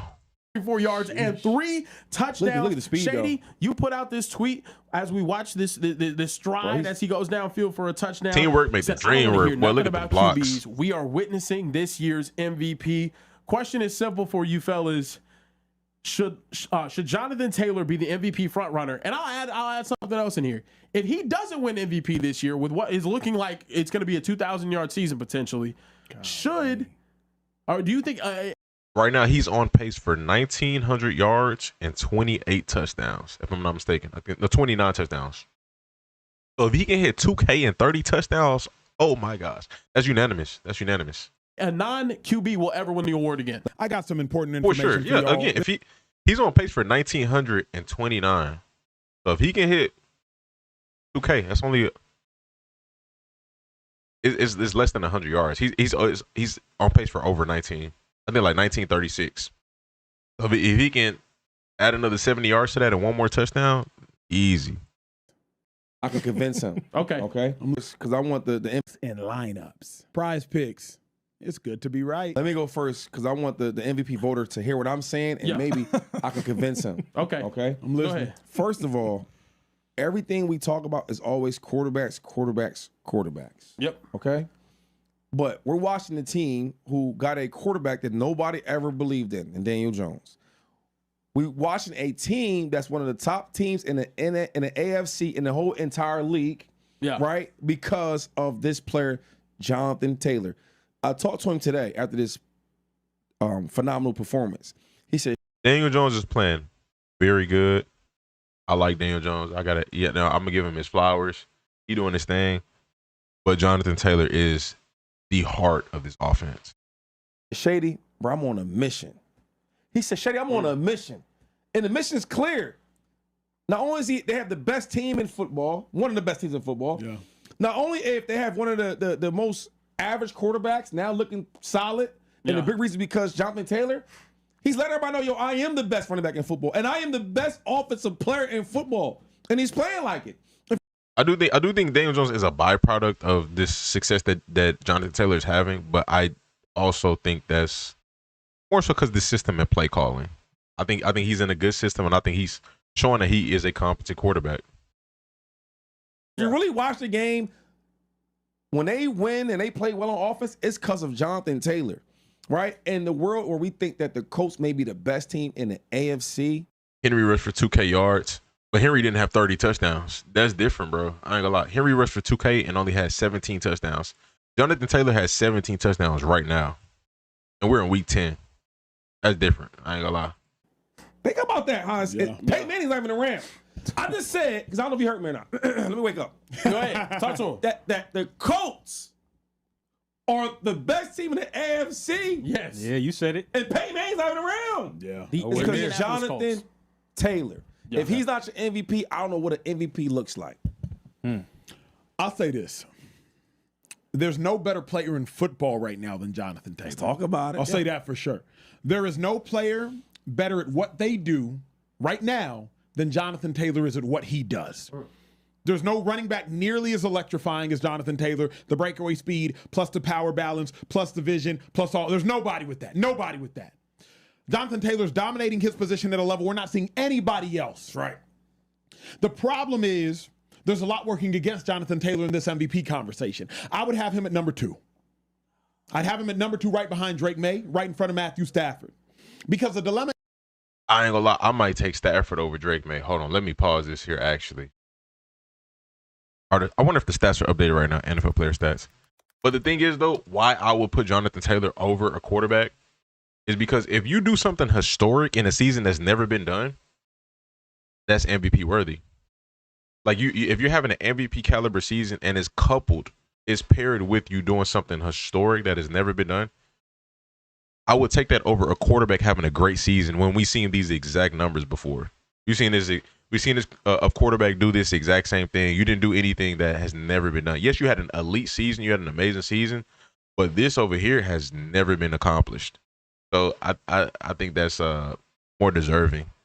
Passing yards right now, Stafford is 24, he's 25. Higher yards per attempt. May has a better completion percentage. 25 touchdowns to 2 picks for Matthew Stafford. I would personally, I'm taking Stafford over Drake May right now. I'm being genuine about that, bro. That's just my opinion. This dude has had nice performances. Both of them doing good though, but I'm taking Stafford over May right now. But I'm taking JT over both at the moment. Is many people would suggest, well, Jonathan Taylor was on the Colts last year. Would this Colts team be this Colts team if Daniel Jones wasn't playing at that level? So that's the dilemma you run into. Jonathan Taylor. I forgot to have a 2020 Rodgers stat line. Bro, the way they play calling is right now, he can do it. Is clearly running away with Offensive Player of the Year. But the dilemma is Drake May is going to have to struggle for Jonathan Taylor to win, and Matthew Stafford is going to have to slow down for Jonathan Taylor to win. Matthew Stafford, I believe, has 21 touchdowns and no interceptions the last 6 weeks of the season. That's crazy. Stafford's not slowing down, bro. Because we just seen how good they play with Puka out. Now, again, I understand the competition, but the only way that they're going to play bad is if Puka and Devontae go out. That's it, bro. Because the thing is, their offense can operate well with one receiver, one elite receiver. But you give him 2, it's GG's. Yeah, he's 25-2 on the season. 25-2 on the season, and I think he's 21 in skunk touchdown interception ratio the last 6 weeks of the season. Jonathan Taylor is a dog running away with Offensive Player of the Year.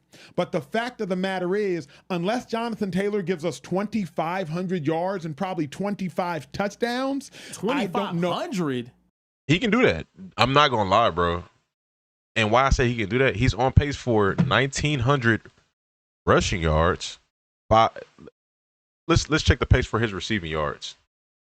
He's on pace for 1,900 rushing yards right now. So let's go to Jonathan Taylor receiving yards. I'm pretty sure he got some good receiving stats right now at the moment. That's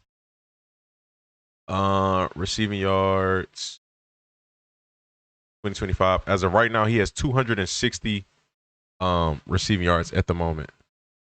So what is he on pace for? Calculator. He got 260 receiving yards. It's been 10 games. 26 times. Oh, okay, that was easy money. Times 17. He's on pace for 442 receiving yards. He's on pace for 1,900 rushing yards. So he's close. He's very close to averaging 2,500. He's very close to that. To be on pace for that. And he's already on pace for 29 total touchdowns. So, bro. Yeah, bro, I'm sorry. For you as an it's MVP realistic. voter to have a criteria so asinine that he has to break the.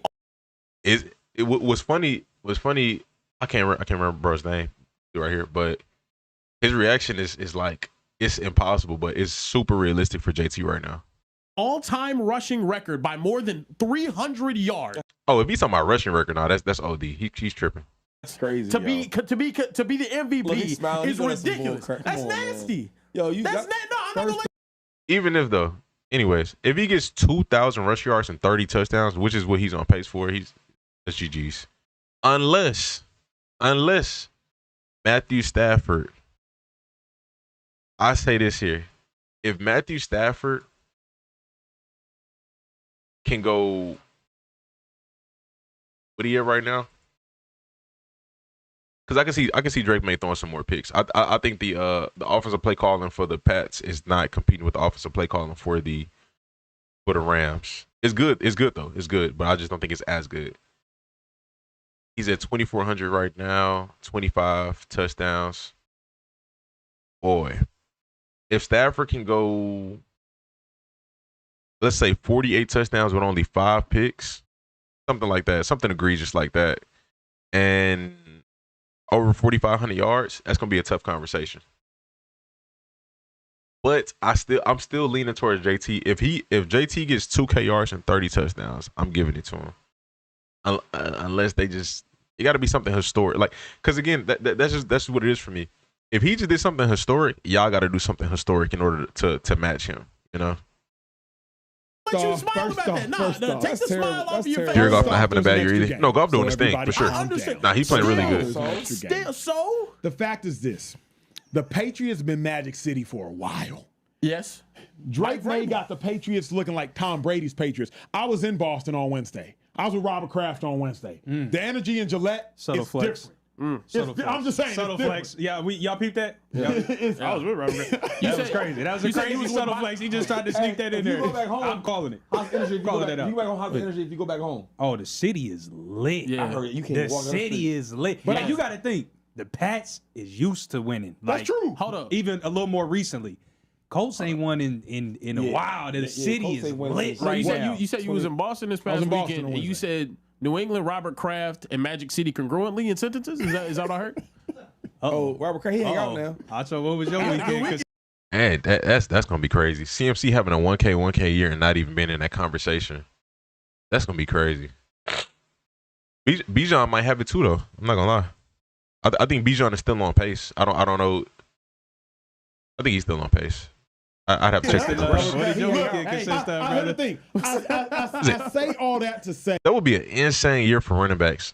2 running backs having 1K, and neither one of them being a front runner for MVP because of what Jonathan Taylor is doing. hey, it's not a knock on Jonathan Taylor. It's what Drake May is doing is mind-blowing. Bro, name 3 offensive players on the Patriots outside of Drake.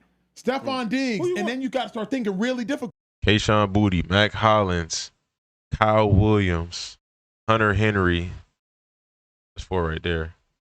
Trevion Henderson, Terrell Jennings, Ramondre Stevenson. They got a little bit of ammo. And name some on the Colts. I was just talking with the last two, but they got some ammo. Who they got? First off, you already got an old lineman in Q that's been a dog. Wait, wait. We naming linemen in an argument? I mean, if they first ballot Hall of Fame offensive linemen, I'll name them. When we start arguing, if they're first ballot Hall of Famers, I'm naming them. We name I Jason think that's Peters and fair. Trent Williams all the time. For if sure. linemen are weapons, I'm going to name them. Yeah. You was just in here gassing. That's fair. You was just in here gassing Joe all up last week, though, Shady. This dude Shady, he the most double standardist You was definitely just gassing Joe all saying he's one of the ones. When dudes is arguing about like teams, we talk about the linemen. Can I continue my? Nah, that's very fair. Ammo is ammo. I ain't gonna lie, especially when they elite. That's fair. Hey, I never did that before. Go ahead. Yeah, yo, because we got the number one. I never did that. So he don't talk about Trent Williams. He don't talk about Lane Johnson. He wasn't just gassing Joe. Yo, if hold up, when I argue about the Eagles, offensive weapons, I don't be talking about they linemen. Yeah, you see what Lane Johnson did yesterday? No. What? Yeah. It depends on the context of conversation. Yeah, no, I hear you. I never argued like that. Did you see the way that Jason Kelce was blocking last night? You see the way he reset his anchor? Whatever. Yeah, what? Oh, Jerry Verse had a crazy bull rush. It might be a running hole this big. I ain't saying I'm a lineman. I mean, everybody needs a friend that talks like that. Linemen good. You see that run by Saquon?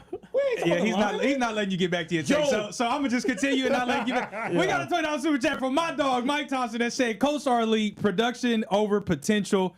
Put some respect on her name. JT is a beast. Warren is a game changer. Beat down the Chargers in LA. All these teams gonna have to come to Indy in the playoffs. Good luck with that. Tyler Warren is. I think Tyler Warren's one of the most under talked about rookies in the entire league. He's a game changer at the tight end position though. Elite receiving and elite blocking. I think he's probably the most complete tight end that we've seen come out in some years. I know Brock Bowers is amazing, generation. I think what makes Brock, I don't know how nice Brock is blocking. I would assume he's nice blocking. But his route running, that's what makes him different. He runs routes like a receiver, and he's big.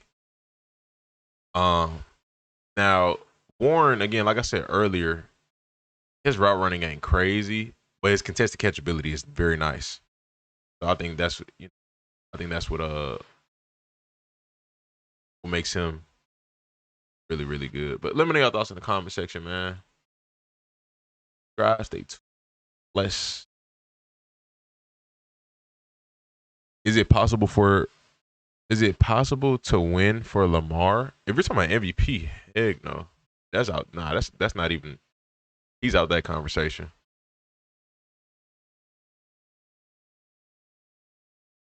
He got way too much catching up to do. Way too much. All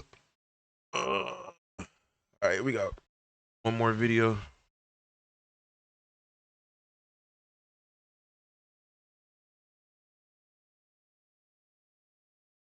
Moving forward, talking about.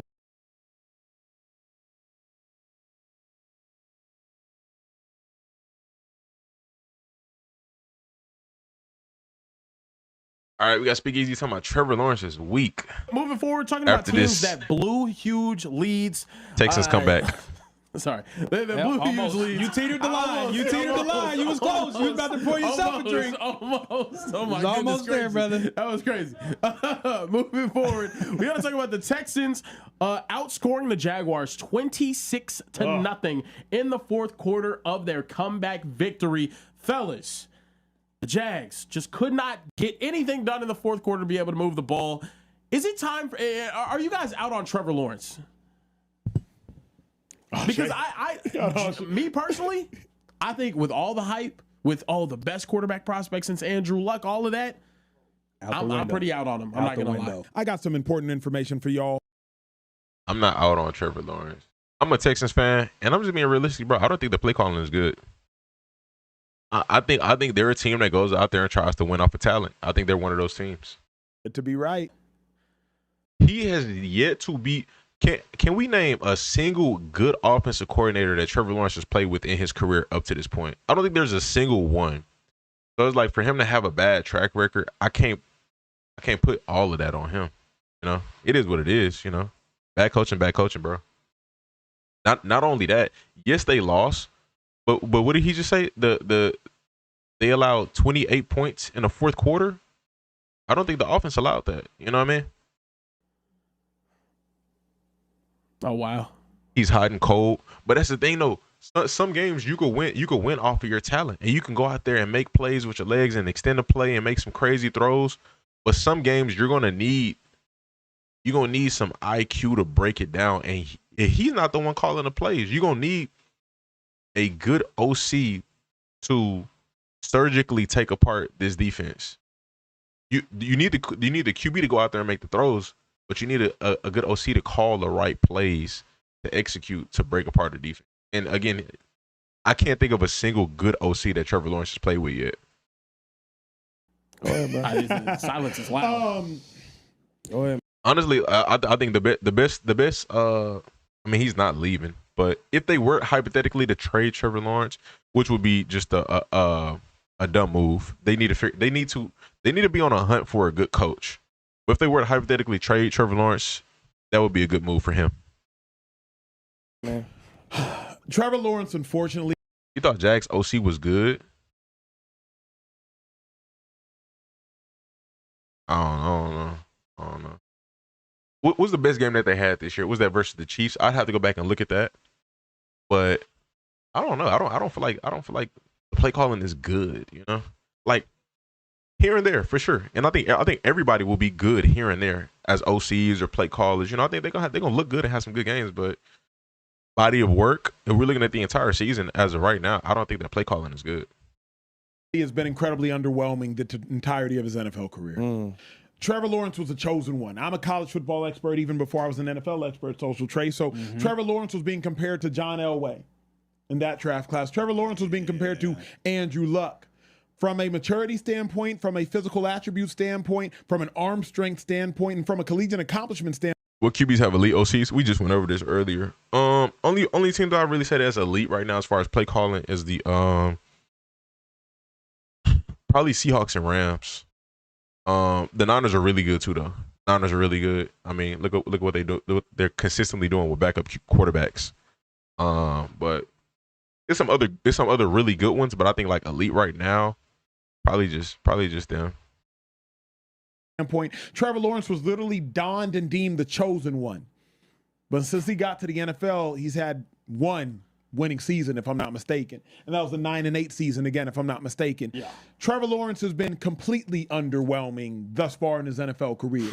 And at this point in time, we can't blame the talent because offensively, they've used first-round pick after first-round pick after first-round pick to get you help. Hell, Travis Hunter is a significantly better, in my mind, defensive player than he is an offensive player, but they chose to put him on offense. We got you an offensive head coach in Liam Cohen. Exactly. Who helped make Baker Mayfield the dog and a dude over there. So Trevor Lawrence is completely out of excuse. And they barely even throw to Travis Hunter. That's the sad part. But do we put that on Trevor Lawrence? Is that Trevor Lawrence's fault that the players are not going to Travis Hunter? I remember watching film at the beginning of the season. I haven't watched film in a little minute. I need to get back to that. But I remember watching film at the beginning of the season. And Travis would just be on the field, bro. Like he'd be running routes and he was barely ever a legit read. Barely ever. But I don't again, that's not Trevor's fault. He's not the one calling the plays. Excuses, Trevor Lawrence. I do not know if he will ever materialize First time a great into OC, the NFL great prospect no. that we thought he would be. And ultimately, I just don't think Trevor Lawrence. Josh Allen, I don't know about that. Ooh. Oh, finally? You joining me now? Because I've been saying he was trash. The NFL prospect that we thought he would be. And ultimately, I just don't think Trevor Lawrence is that good. Ooh. Oh, finally? You joining me now? Because I've been saying he was trash. So you think he's not that good? I can't call him trash because it's like this here. Would we call Brock Purdy trash? Would we call Mac Jones trash? If we would or wouldn't, we got to treat Trevor Lawrence with the same grace because what if Trevor Lawrence was in that situation? You know what I mean? And let's take these good quarterbacks and put them in the situation of a Trevor Lawrence. They're gonna look bad. Like it's just not. The Jags is not. Just hasn't been good. Hasn't been a good situation offensively. You're not that good. I keep saying this. I say, he said, I these think Jalen quarterbacks Hurts we keep crowning so fast without letting them earn it. At Clemson, he's around all these All-Americans. Yeah. And I know players that play with him probably like, damn, they in practice like, yo, he not as good as I thought. But you get the stats, you got All-American on the left side, right side. Oh, then the back was all Americans. Then on the defense, they got all Americans. So we gonna get the ball a lot. Yeah. He ain't that good though, man. That's the truth. I've been saying this for a long time. How in the hell? This is why I hate when we put the quarterback position so much farther than every other position. How in the hell is a guy like Trevor Lawrence top 3 highest paid quarterbacks in the league? Yeah. He's weak. What are we talking about? They hide behind a running game. They throw all these little dump out. They don't hide behind a running game. They don't. I'm not gonna lie. They should hide behind a running game. ETN is an elite talent, but he's not utilized to his full potential, and that's why again, you got all these weapons. Travis Hunter barely gets the ball. ETN is not consistently used as the talent that he is. Parker Washington gets fairly, but Parker Washington gets more targets than Brian Thomas Jr. at the moment, fairly, because BTJ been dropping the ball. But like, you got to draw up stuff to get Brian Thomas. Like, Bama, bro, it is what it is. Make it easy on them. Again, how again, there's these elite teams that are making it look easy on their receivers, you know, and you gotta steal from their playbook. It is what it is. Passes, these little drag routes, everything's so simple for him. When he had Doug Peterson, I remember I seen Doug at my Hall of Fame game, and I won't get into our conversation. I look at Doug's face like, Doug, the quarterback is weak, man. Now, obviously, he can't say too much, and I won't say too much to y'all, but what we talking about? Ball players know. And I hate the fact that I don't want to call him not that good, and he's not that good. Doug Peterson was with the Eagles, right? And then he went to the BTJ. Hasn't been the same. Let me see who's leading the league in drops. Those drops. What did Doug Peterson do with the Eagles? Because I don't recall off the top of the head. Brian Thomas Jr. is leading the league in drops with 9 drops. Unfortunate. Tough. That's tough. But again, it is what it is. Here it is though. Here it is. Outside of his drops though, like we saw last year what type of talent that he is. It is what it is. You know what I mean? And again, you know, I would take this with a grain of salt. And why I say this, because at the beginning of the season, I gotta watch the film. At the beginning of the season, Calvin Ridley was leading in drops at one point. But when I'm watching the play calls of the Titans, they are not throwing him open. He was not dropping the ball completely wide open with the majority of his drops. They're throwing it in extremely tight coverage, and he's dropping the ball. Like the DB is there, able to make a play. And again, yes, it's your job to catch the ball and contest the coverage. But again, that's not. I don't feel like that should be I don't feel like you should be throwing the receiver the ball every single time. If they're not a possession receiver, you have to you got to utilize them to the best of their ability. If this is more of a finesse guy, I got to draw plays to get you open. You know what I mean? The other opportunities are gonna come. BTJ dropped their back.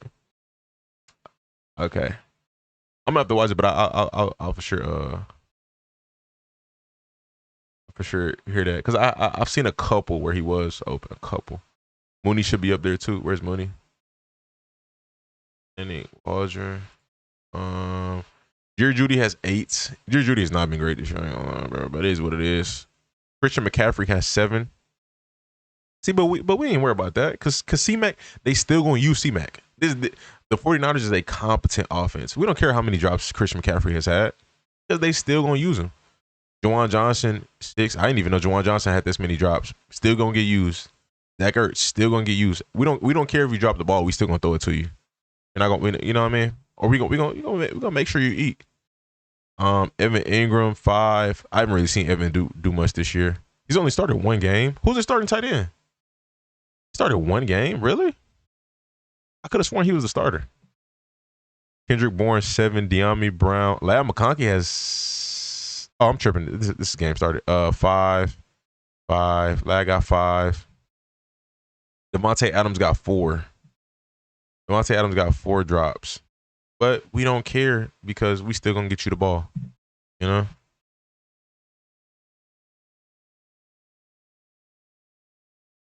C-Mac has 90 targets. Oh my gosh. Troutman is their starting tight end. Ingram is gambling. How much does Chase have? I don't know, but he not on here, so He don't got enough, which is a good thing at the end of the day. Good, but it's more of like the people praising so much. Yeah. Right? Let him go out there and earn it. Marvin Harrison Jr. He not hasn't top earned anything. 15. Only thing he's been He's not earned is top that he's been 15. a #1 draft pick. Not right and now. He's got a lot of money for being that. Because he's not that good. He's not. And I don't see the Jaguars doing anything in the future because he's not. Bro, again, I think you take Trev, you put him in a competent offense, real offense. Again, we seen what Mac Jones doing. Mac Jones looking like he a starter, bro. Not gonna lie. Mac he's not looking bad at all. You telling me if you take a Trevor Lawrence and put him in the same situation. Now, I know these situations are limited. It's only a few of these really good situations in the NFL. But if you were to take him and put him in that situation, will we be able to properly evaluate his talent? You know? Not that good of a quarterback. Here's my thing, Simple though. as that. You can't lose to Davis Mills. Marv has less than 4 drops. Period. Oh, that's what Like, you're saying. are y'all aware? The Jags' last 3 drives, 3 To and Mac out, back to 3 Jacksonville. and out, Yep. 3 and out. Yep. A net 1 yard on their last 3 drives. Fact check me, y'all. Don't take my word for it. The Jags were up 29-10. I know the film is out. I might have to look at this later. I know the film is out. I got to see what they were doing. And I don't feel like pulling that up right now. Going into the 4th quarter, you have to try to lose that game. Up 29-10. Their last 3 drives, it was 3 plays, -4 yards. Only took 2 minutes. It was 3 plays, 6 yards. That only took 1 minute 19 seconds. Yeah. Then the final drive was 3 plays, -1 yard, fumble for a touchdown going. I could say maybe Trev should have got the ball out at the end with that fumble. He should have got the ball out. It is what it is. But how can I blame 3 drives? What he said, a net of -1 yards or something? I don't know, whatever. How can I blame that all on this quarterback more than I would blame it on the play caller? For you to tell me we can't get more than 3 yards on 3 drives is all on the quarterback. That's interesting. I don't know. The other way. Yeah. The Jags' final 3 drives, 9 total plays, gained 1 yard, and took 4 minutes. And if we're being honest about their offensive drives, they score because they get a turnover. They get the ball inside the 20. And in the first half, they get to score a touchdown on that. The Texans have a bad turnover on downs. They capitalize and get a nice drive out of that and score a touchdown. I genuinely think whenever you look at Trevor Lawrence, he was the #1 player coming out of high school. He was 6'6", 210 pounds with a rocket arm. Yeah. And everyone's like, oh my gosh, this dude is amazing. He goes to Clemson. He wins a national championship behind the best defensive line that we've seen in the He did past do 10 that, years. though. We can't take it away from him. He did. Alabama. Yeah, no. Won national championship. They won a Can't national take it away championship. from him. Defense completely shut down Alabama's Crimson Tide. Worst loss in Nick Saban's entire tenure there. It was incredible. Had that hype. He then also, I'll add this in, was never the best quarterback in college football any of his 3 years. It was always the intangibles. And I would always wonder, why do we say that he's the next Peyton Manning, the next Andrew Luck, the next this, the next that? Then you see him in the league, and it hasn't been generational like I was told he was. Why they don't get fired for that, though? Why people don't get fired for saying stuff like that? For what? He's gonna be better than He's better than Andrew Luck. It's intangibles. You look at traits. You draft off of traits though. I'm but sure here's there's my running backs thing, that got taken ahead of you that are nowhere near you. How good you are. Trevor, the dilemma for me though is Trevor Lawrence could and should be better. Like he has shown us flashes. Yeah. Remember when he went to the playoffs and he beat that Chargers team with that comeback? He showed us resilience. Showed us tenacity. Yeah. Remember he survived the Urban Meyer tenure. Just off surviving that alone his first says year, something. Urban Meyer was wilding. If you take a baby and you Shady is like, no, he's just trash. Like none of what you saying matter, bro. He's just trash. completely undermine a baby, that baby might not ever mature into an adequate adult. That's fair. And Urban Meyer took baby Trevor Lawrence and could have ruined him. And Trevor Lawrence the next year goes 9-8, goes to the playoffs, win a playoff game. Yeah. So Trevor Lawrence through his first 2 or 3 years in the NFL, I said, you know what? Promise. After that though, that's where I'm out on. He gets carried though. It's been bad. I'm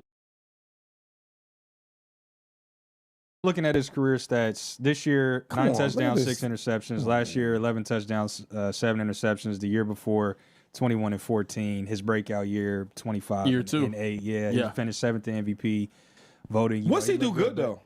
Tell me, because you watching. What's It's like he doesn't do anything good consistently. That's what the thing. it is. He has the different components of being Yes. a great player, like Care Bear said. He's got the stature, he's got the arm, he's got some of the intangibles, but he's just the doesn't do anything prototype well. modern day NFL consistently. quarterback build. He can move a little bit. He's 6'6" and he has a big arm. It's what everybody wants in their quarterback now. It's the Josh Allen, the Justin Herbert. Yeah. It's that. He looks he's nothing like none. He prototypical. looks nothing like none of them. That's what I'm saying though. None of he them. has Yeah. that prototypical size and arm talent, but he doesn't have the actual I'll say you this, skill. right?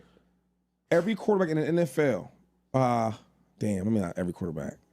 Majority of the quarterbacks, even backups, could have good plays. They can have some, like, damn, you see that ball? They have some of that. Yeah. That's what you're in the NFL for. But the starters are guys that do it consistently. Yeah. And the superstars are guys that always do it. Yeah. So when I watch Trevor Lawrence, there's nothing he does like, oh, wow. He never wows me. I don't understand why he's the number one pick, because everybody's going to college. They always blow these guys Let from me college. ask you this real quick before you have to move from this. What grace do you give him that he went to Jacksonville? I think we have to start taking that into account. Because if we're being honest, Trevor Lawrence is the best Jags quarterback. I mean, hey, you know what? And again, I think you go back to play calling, but as well, Travis Hunter does not get thrown to, and it's not a Trevor Lawrence thing. Like he's not being utilized. Like that's a play calling thing. Again, he's not the read. He's not the number one read. He's not the number two read on majority of the passing plays that they have. Brian Thomas Jr. is leading the league in drops. I mean, overall, I just don't think the play calling is good. Travis Etienne will have a good game, and then they defer from him the next game, and like, oh, we're not going to use you. So it's like, I think again, it's a lot of components that are not conducive, nor have they been conducive for Trevor Lawrence to be looked at as a really good quarterback in this league. You know, you need a lot to click. Like, I mean, when we look at it as a franchise, the Jags have been in rebuild mode for how many years? Since Ramsey was there, since they had Blake Bortles and went to the AFC Championship. They've been in rebuild mode for a while. So they've yet to find a consistent head coach. So I mean, like, you need all of this stuff to click in order to put together a good season. You know?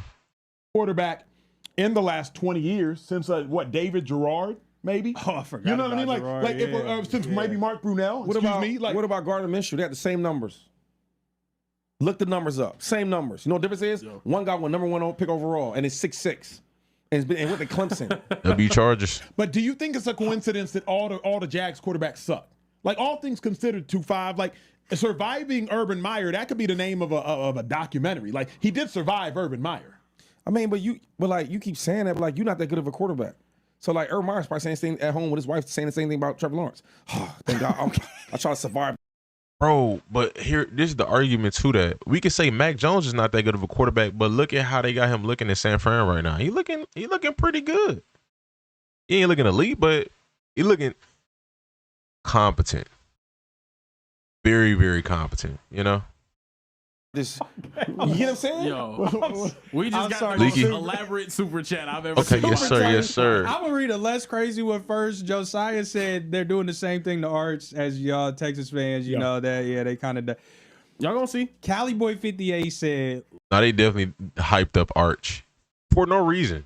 You know. But I'm not gonna say for no reason, because of his last name. That's why. But I don't think they needed to do that. You know. You judge a player based off of their play, not their name. Lawrence is Meg Thee Stallion riding a donkey on stage at Magic City while that one Big Sean song plays in the background. He's been cheeks. That was hard. I don't know what type of cheeks. 3 layers of cheeks. You got Big Sean. You got Big Sean with the song, ass. You got Megan Thee Stallion riding the donkey, and Magic City. Lawrence Magic City. No, that's Magic, 4 levels of ass. Yeah, 4. Yeah. That you, sir, are a certified gooner. I don't ever want you to drop another super chat like that again. You need help, brother. That's crazy. Cali Boy 58, that was insane. But he not lying. No, Trevor Lawrence is weak, yo. Insane. Yo, we gotta move. Oh my God, that was crazy. That's crazy. Megan Thee Stallion. Bro, I would love to get into the film and really look at their play calling, bro, because I don't feel like it's good, to being honest. But you know, it makes me wonder, like, how the Jags hire, you know, like what their process is with like traits, personal traits, and things of that nature when it comes to hiring coaches. Anyways, though, let me know your thoughts in the comment section. Subscribe, stay tuned, stay blessed. All right, my dogs. Good kicking it. Oh, hold on. Let me let this finish loading. I need it. Oh. But we'll catch y'all tonight after the game. If you need some ammo in fantasy football and you in fantasy league, hit my line.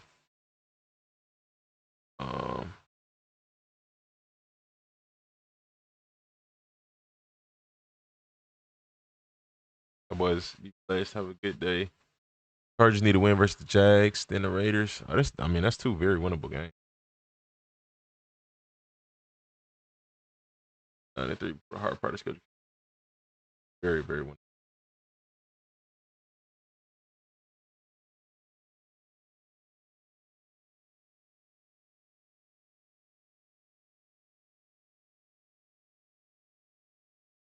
Also, Myers not being used. They didn't need him in the first place, bro. They need to fix what they got going on with Brian Thomas Jr. They should have focused on fixing that, not adding another receiver. In my opinion, like you're giving up way too early. But again, that's a testament that just tells me what's going on in the organization. You know, why would you consider trading this? I don't care if he had 20 drops. I'm not trading him. We're gonna figure this out. I seen you got it. You got it in you. You got that dog in you. We're gonna figure it out. AP nerds, ESPN hyped up Arch. Unfortunate. Yes, ma'am. Yes, ma'am. Hope you have a blessed day.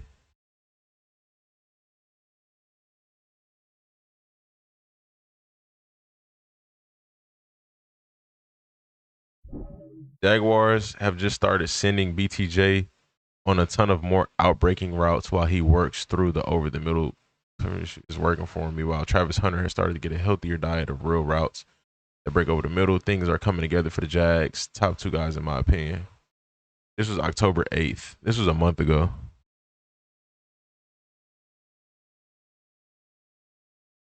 I can't really. This is week 4 and 5. We in week 10 now, so I can't really give too much energy to this. But overall, they need to figure something out. All right, y'all be blessed. We'll catch y'all. For those of y'all watching on YouTube, I'll be on Twitch later tonight. Catch y'all later.